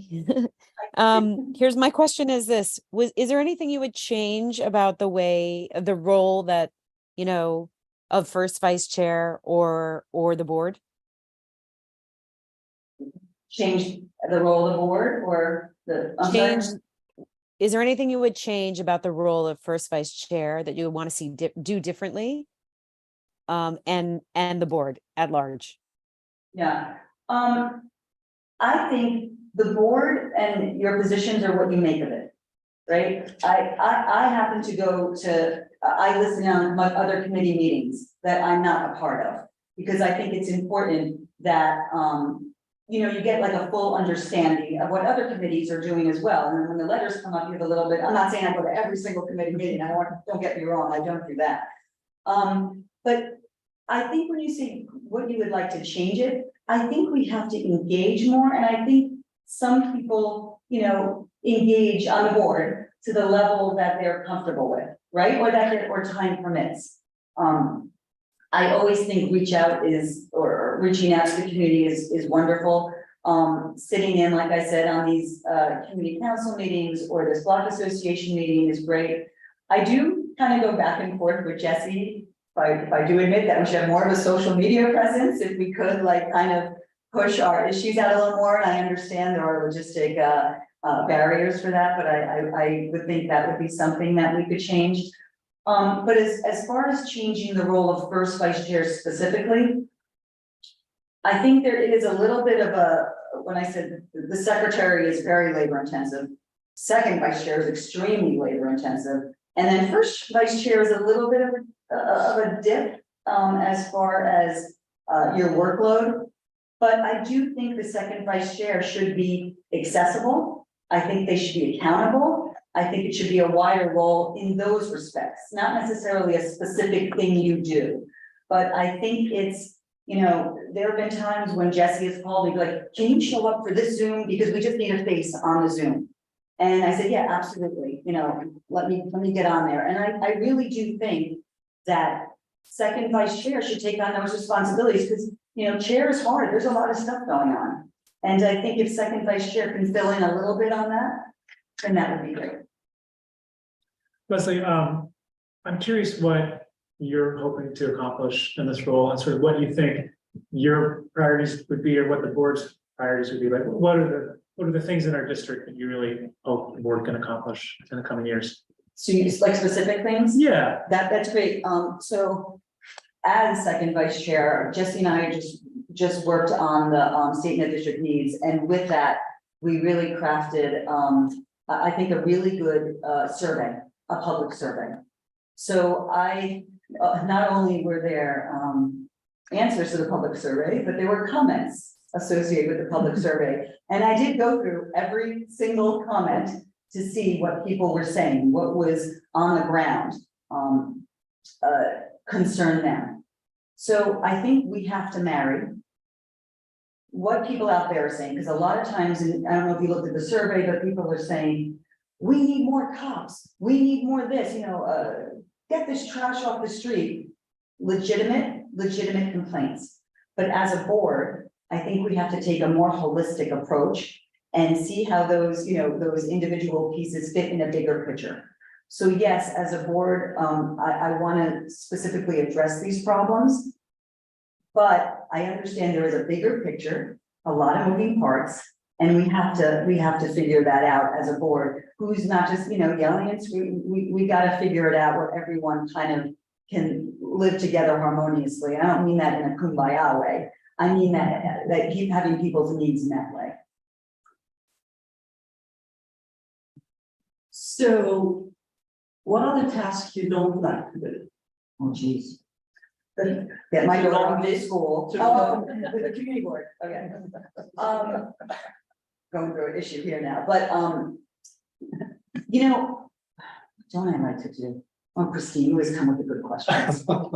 You know what's funny, actually? The stuff I didn't like, or I thought I didn't like to do on the board is the stuff I actually liked. Like tabling, I got a table at the 8th Street Festival. Okay, I'll go down, I'll get the banner. And then once I'm there, I'm like, this is great. I'm talking with people. I really liked it. Budget, I'm not a budget person. And don't say you didn't notice my first year, and I was a little bit hesitant. Okay, I'm gonna take on this budget and it's a lot of spreadsheets, it's a lot of numbers but after the first year, I loved it. I loved doing the budget because it gave me a chance to talk to each committee, see what their respective priorities are, see how we can fit them into a bigger picture. So I gotta say, the stuff I didn't like, I actually started liking. So I don't know if that makes me a massive, I don't know what that says about me, but I really started liking what I didn't like. Hey, Leslie, it's been great serving with you on WPE and Thank your you. leadership there. And a dog park is never just a dog park. Thank you. I'm a dog owner, I'm proud to say that. And I guess my question is, I really like what you're saying about the role of engaging with the public. My question is about priorities and priorities that you have. Maybe we've heard a little bit about sort of what you would like to accomplish and do differently. Thinking about public engagement, are there certain priorities that you would have in terms of getting more folks activated in the community and with the board? And could you just talk a little bit about that? So I think sometimes, we've seen this with the NYCHA redevelopment. We've seen this with the dog park. We've seen this with people usually get activated when it's something that they're very passionate about. And if they're, look at a lot of people who come to transportation or bike, if they're passionate about it, they will go. So it's then you see them not come again, if their issue is not on the agenda.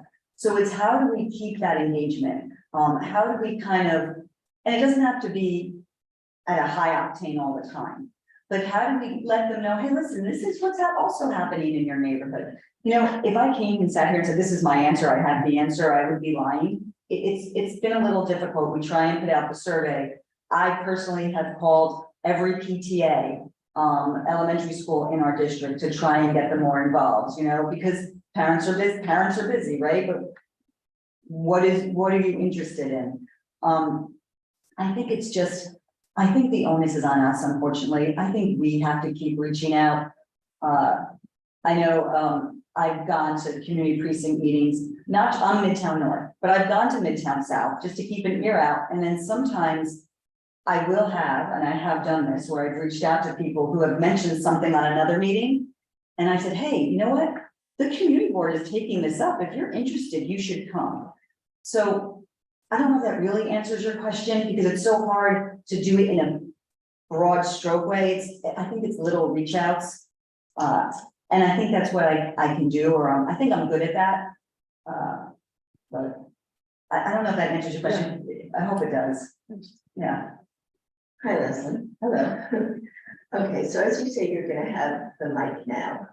So do you have any creative ways of running the meetings most efficiently? Yeah, so I think I had one chance. Jeffrey was away, I think, last full board meeting, so I did have the chance to run public session. And even with the huge technical glitches, I think I did a pretty good job. I think it went smoothly. I think everyone, we respected everyone. I do think what we have to understand is that and me specifically, if this is my role, when people take the time to get on and they put time in their schedule to wait a long time to talk about their issue, we have to be sympathetic to their position, and even if we don't agree with it, we have to be sympathetic to their time, possibly empathetic to their time. I know, okay, you're 2 minutes up, you're 2 minutes up. I think we have to understand this is their issue. This is what they're really passionate about. And I think we can respect their voice, but do it with a velvet glove. Thank you. If, like I said, if there's anything else you need, we are always open. Email us 24/7, email Jesse. I don't like saying this is the end of the discussion. Just because your 2 minutes are up, I don't think, it doesn't mean that your engagement is up. But I don't know if there's a creative way, like, is there like some new way that we can kind of make it move or go? I think it kind of moves pretty well, some days more than others. But I think there's really definitely an element of respect when it comes to that public session. I really, really do believe that. Right. So Leslie, I have the honor of asking you the This is the last last question. As first vice chair, you will probably be interacting with the local electeds more. And I'm wondering what your relationships are currently with those electeds, and if you don't have any, or with any particular one, what you plan to build that. Yeah. Well, they're sick of me already.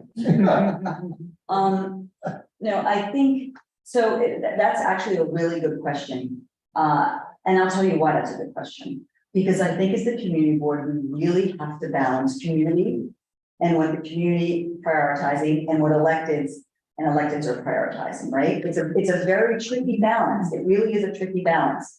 And I do think being in the positions I've been in, and this, I gotta tell you, wealth of experience that has helped me. I understand that electeds look to us sometimes for guidance, which I didn't realize that before. I thought kind of they were like, this is what we're doing, but no, they look to us. I know they look to transportation. I know they called me and be like, hey, what are you thinking of this dog park? Or what are you thinking of this shore power? So I do think I have a very good open relationship with actually all our electeds, but I'll tell you better yet, I have a better relationship with their staff. I'm always talking to their staff, because the electeds are one thing, they're busy, they're doing their thing. I can go out, with one for coffee on one day or the other, and I'm very close with the staffs. And I think sometimes the staffs know, what's coming up, your staff. So, what's coming up, they're actually sometimes more in the know than the elected themselves. Wait, is this being recorded? Not true. Everyone knows what's going on, but I think it's just connecting to the office is important. Thank you. Does that answer your question? So, Janine, we have Mike with his hand raised. Can you bring him over from the public? And then anyone here have questions? Please introduce yourself and your question, please. I'm Leslie Inga. I've known you since you joined the board. I've known you in other capacities. I just wanted to touch base on the tabling. CB4 has always had a hard time getting people to table.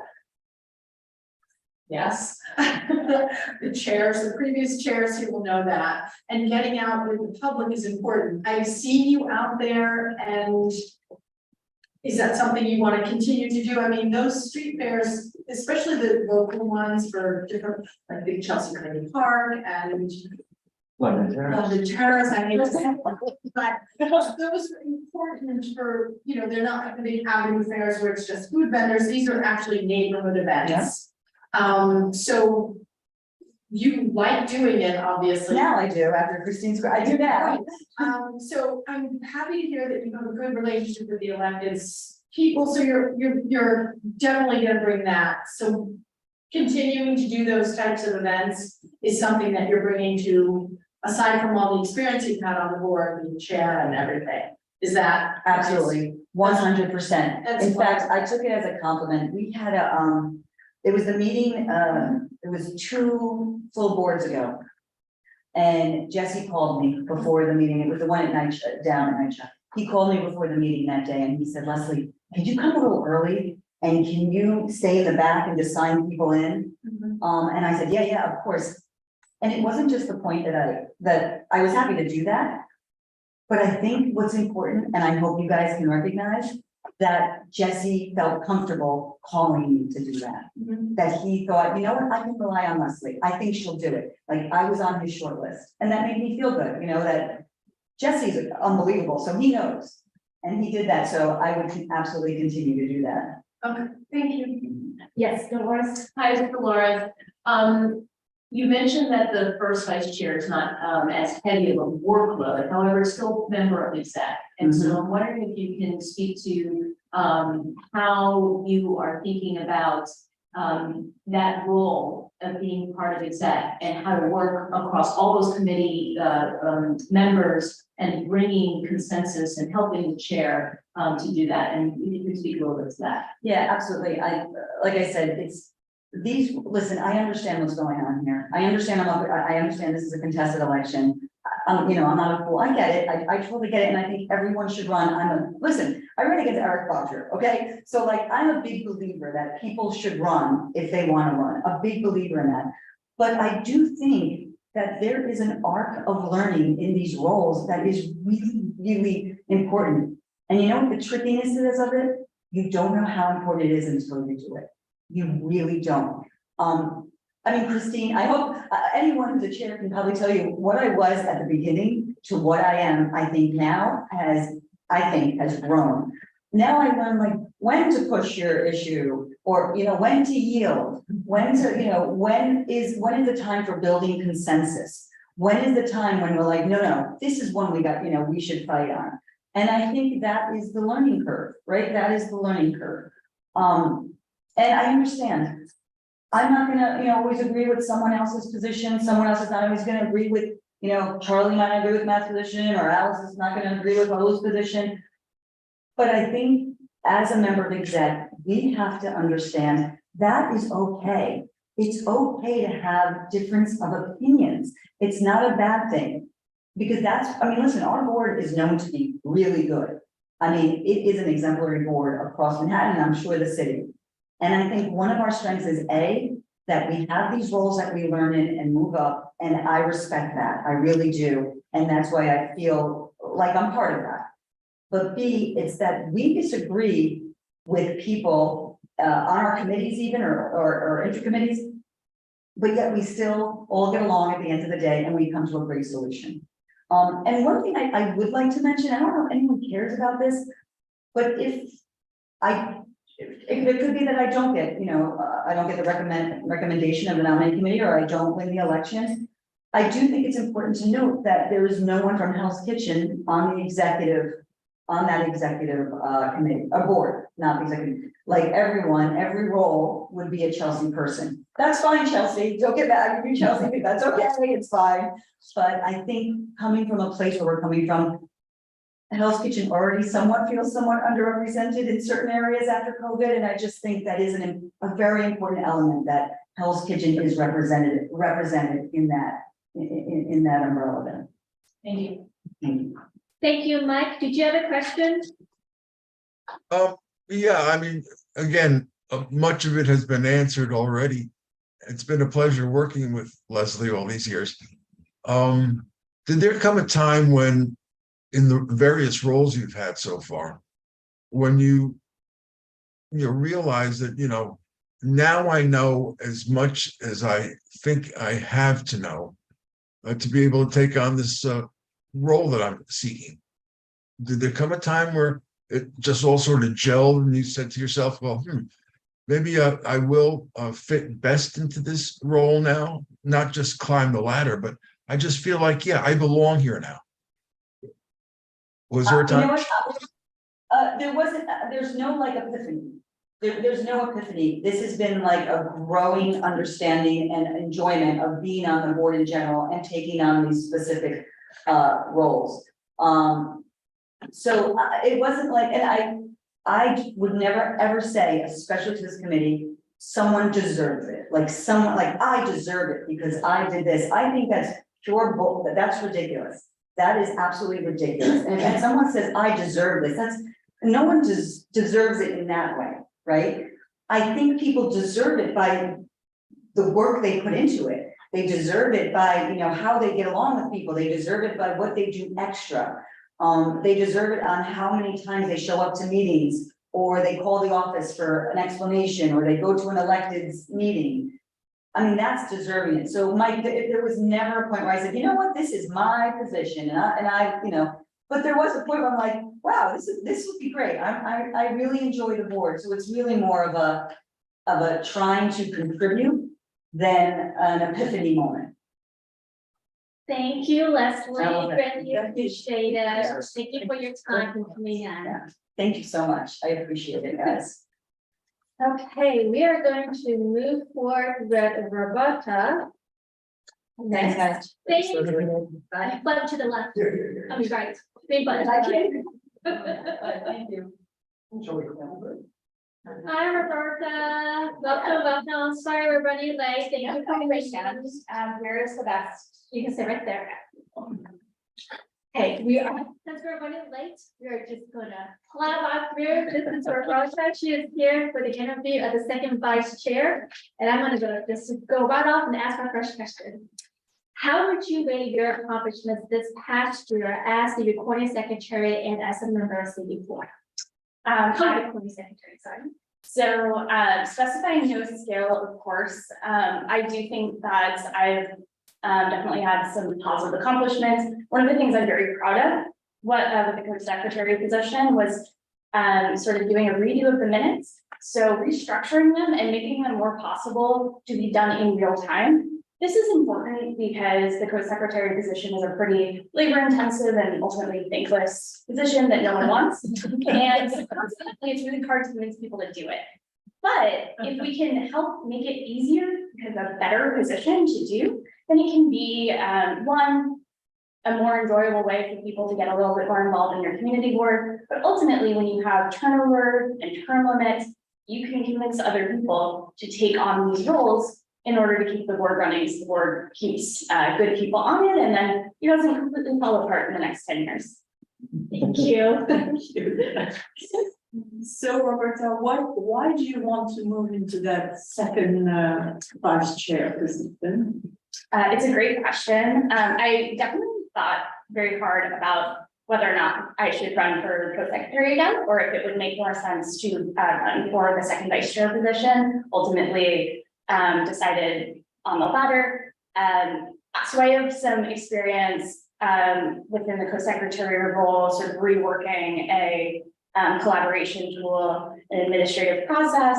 And then professionally, I've helped put together the New York State budget and also have worked on sort of city policy goals. And so in addition to that sort of administrative and process-oriented expertise, I also have some professional expertise that I'm really hopeful will help bring the various committee chairs and committee priorities together to really create a cohesive document that ultimately advocates effectively for the board's goals. Right. Who's next? Oh, Carrie. Hi, Roberta. My question is just, as now we know the most difficult job on the board, what might you do differently, and how do you think you can make the board better? I know those are like really broad. Sorry. So when I say this, I think that we have made Even in this year that I've been on the budget task force, some positive strides in this direction. One thing that I think was really positive was that the narrative, the statement of district needs was shared in a way that it could be collaborated upon. And so it was a Google document that could be edited or recommended on in real time in a way that still allowed us to sort of meet the legal requirements for open meetings, but allowed people to kind of work off of the same document and see people's suggestions in real time. And so continuing that, not only in the statement of district needs, but then also in the sort of spreadsheets, I think will be really positive. I also think that we're probably due for maybe an audit of language. I think sometimes we edit on top of years and years and years of language, and just from a comprehension, and then from a, furthering where the committees are, where the board is, where our values are. We're not quite there. So right sizing everything, doing a full audit of the narrative and the language that accompanies the different budget items, I think would ultimately be really additive, even though it's a bit of a labor intensive process. I think the results will be really positive for the board. Hey, Roberta. Curious what accomplishments you're looking for both in this new role, and then also sort of zoom out to our district at large, thinking about our district needs. Where do you think, what kind of accomplishments would you like to see the community board make in the district in the coming years? So that is a great question. I think anyone who has known me personally knows that the issue that I care most deeply about is preserving and creating more affordable housing.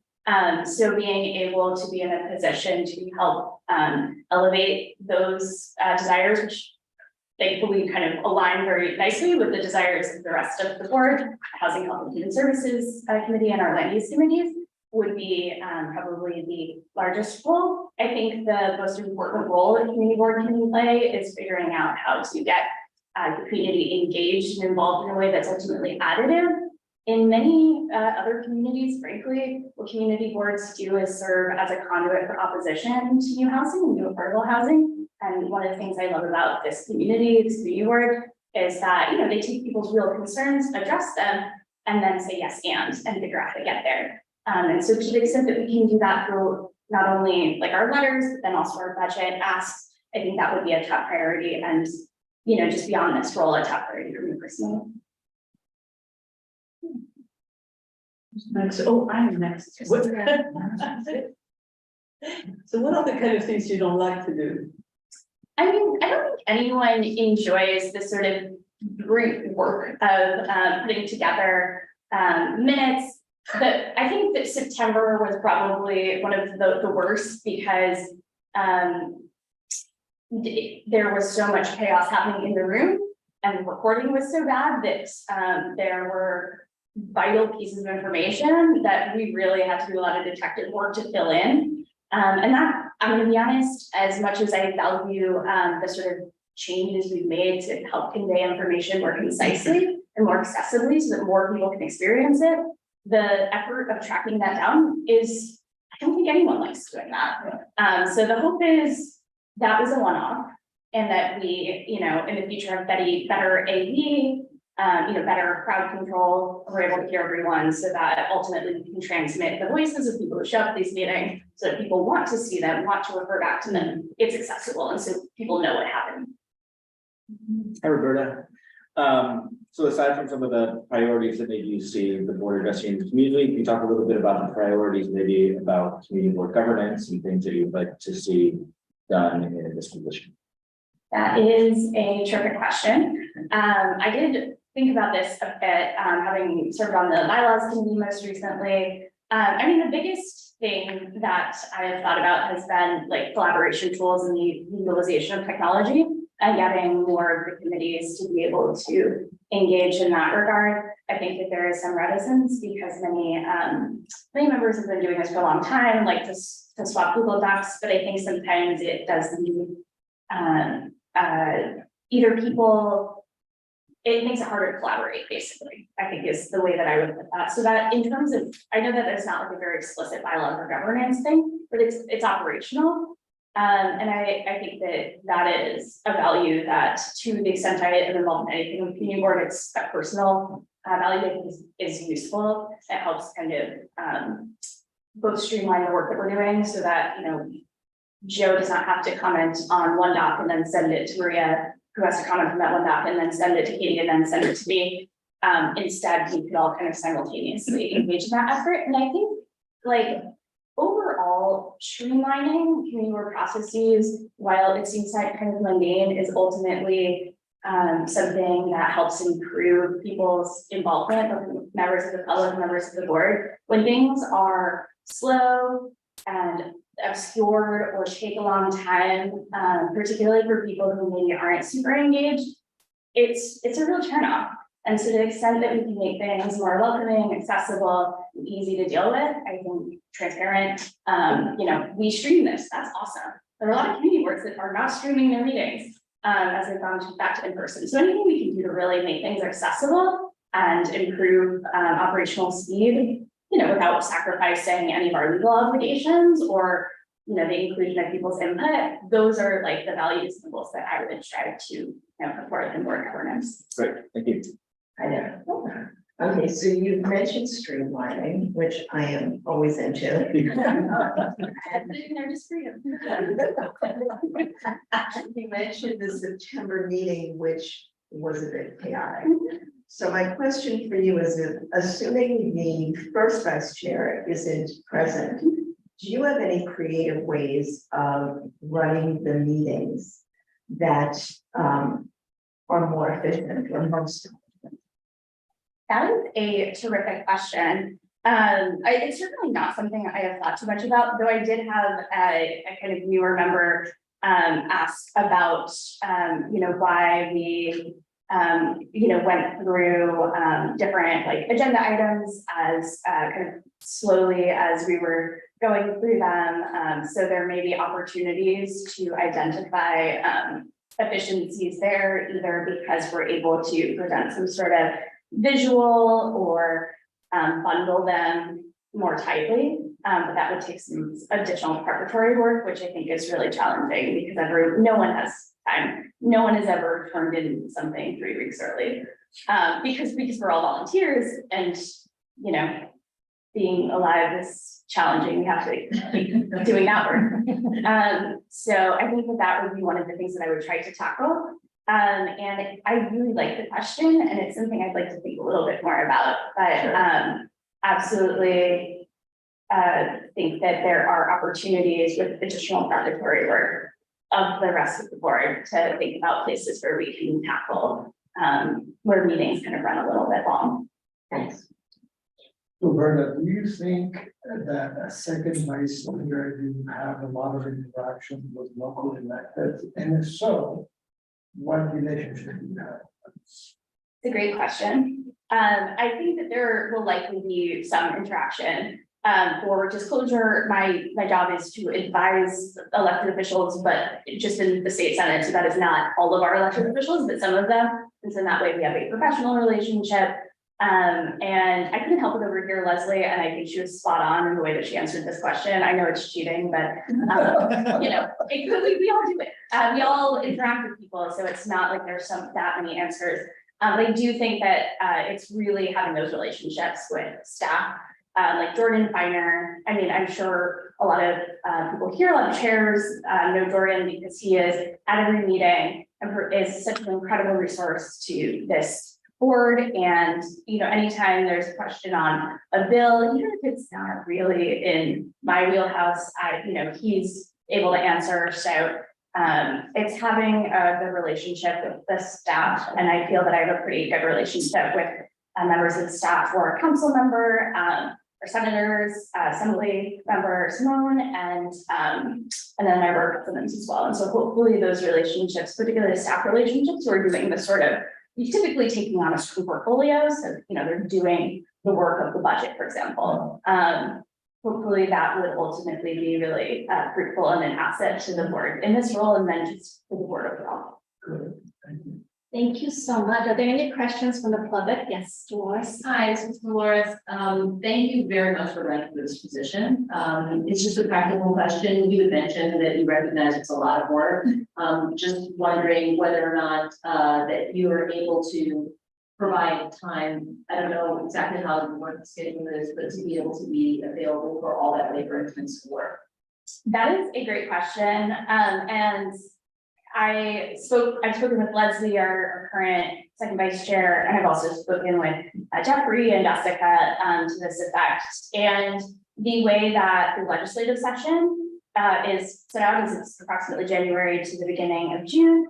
And the budget, it sort of mirrors that. So in many ways, that is the time that I have the most time to dedicate to something. So I think it just happens to work out. It is a highly complementary distribution of time, and grateful that the opportunity arose and things seem to have worked thus far.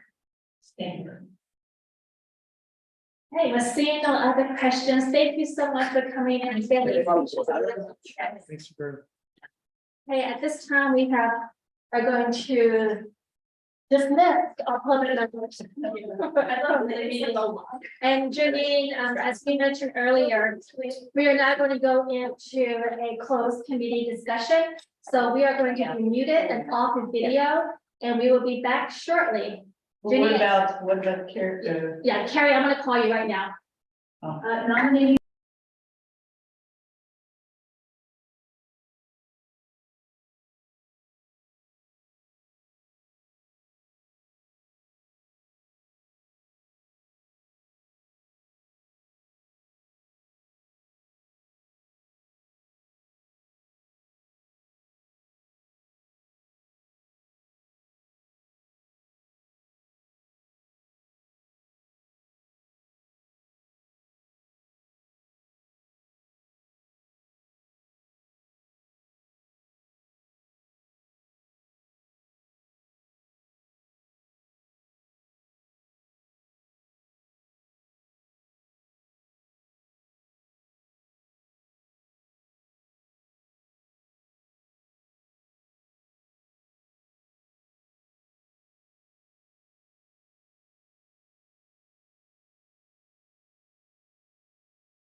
Hi, Janine, we're back. We have to vote. Hi, Janine, we're back. And it does, Alice, I see you. Okay, we have our discussion, and we are now going to present our committee votes, which is that we have nominated that all of the candidates move forward to be nominated. So Katie for co-secretary, Jessica for chair, Wendy for first vice chair, Leslie for first vice chair, and Roberta for second vice chair. Do you need anything else from me, Judy?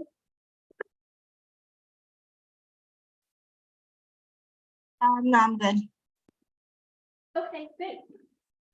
And I need a motion to adjourn. I second that.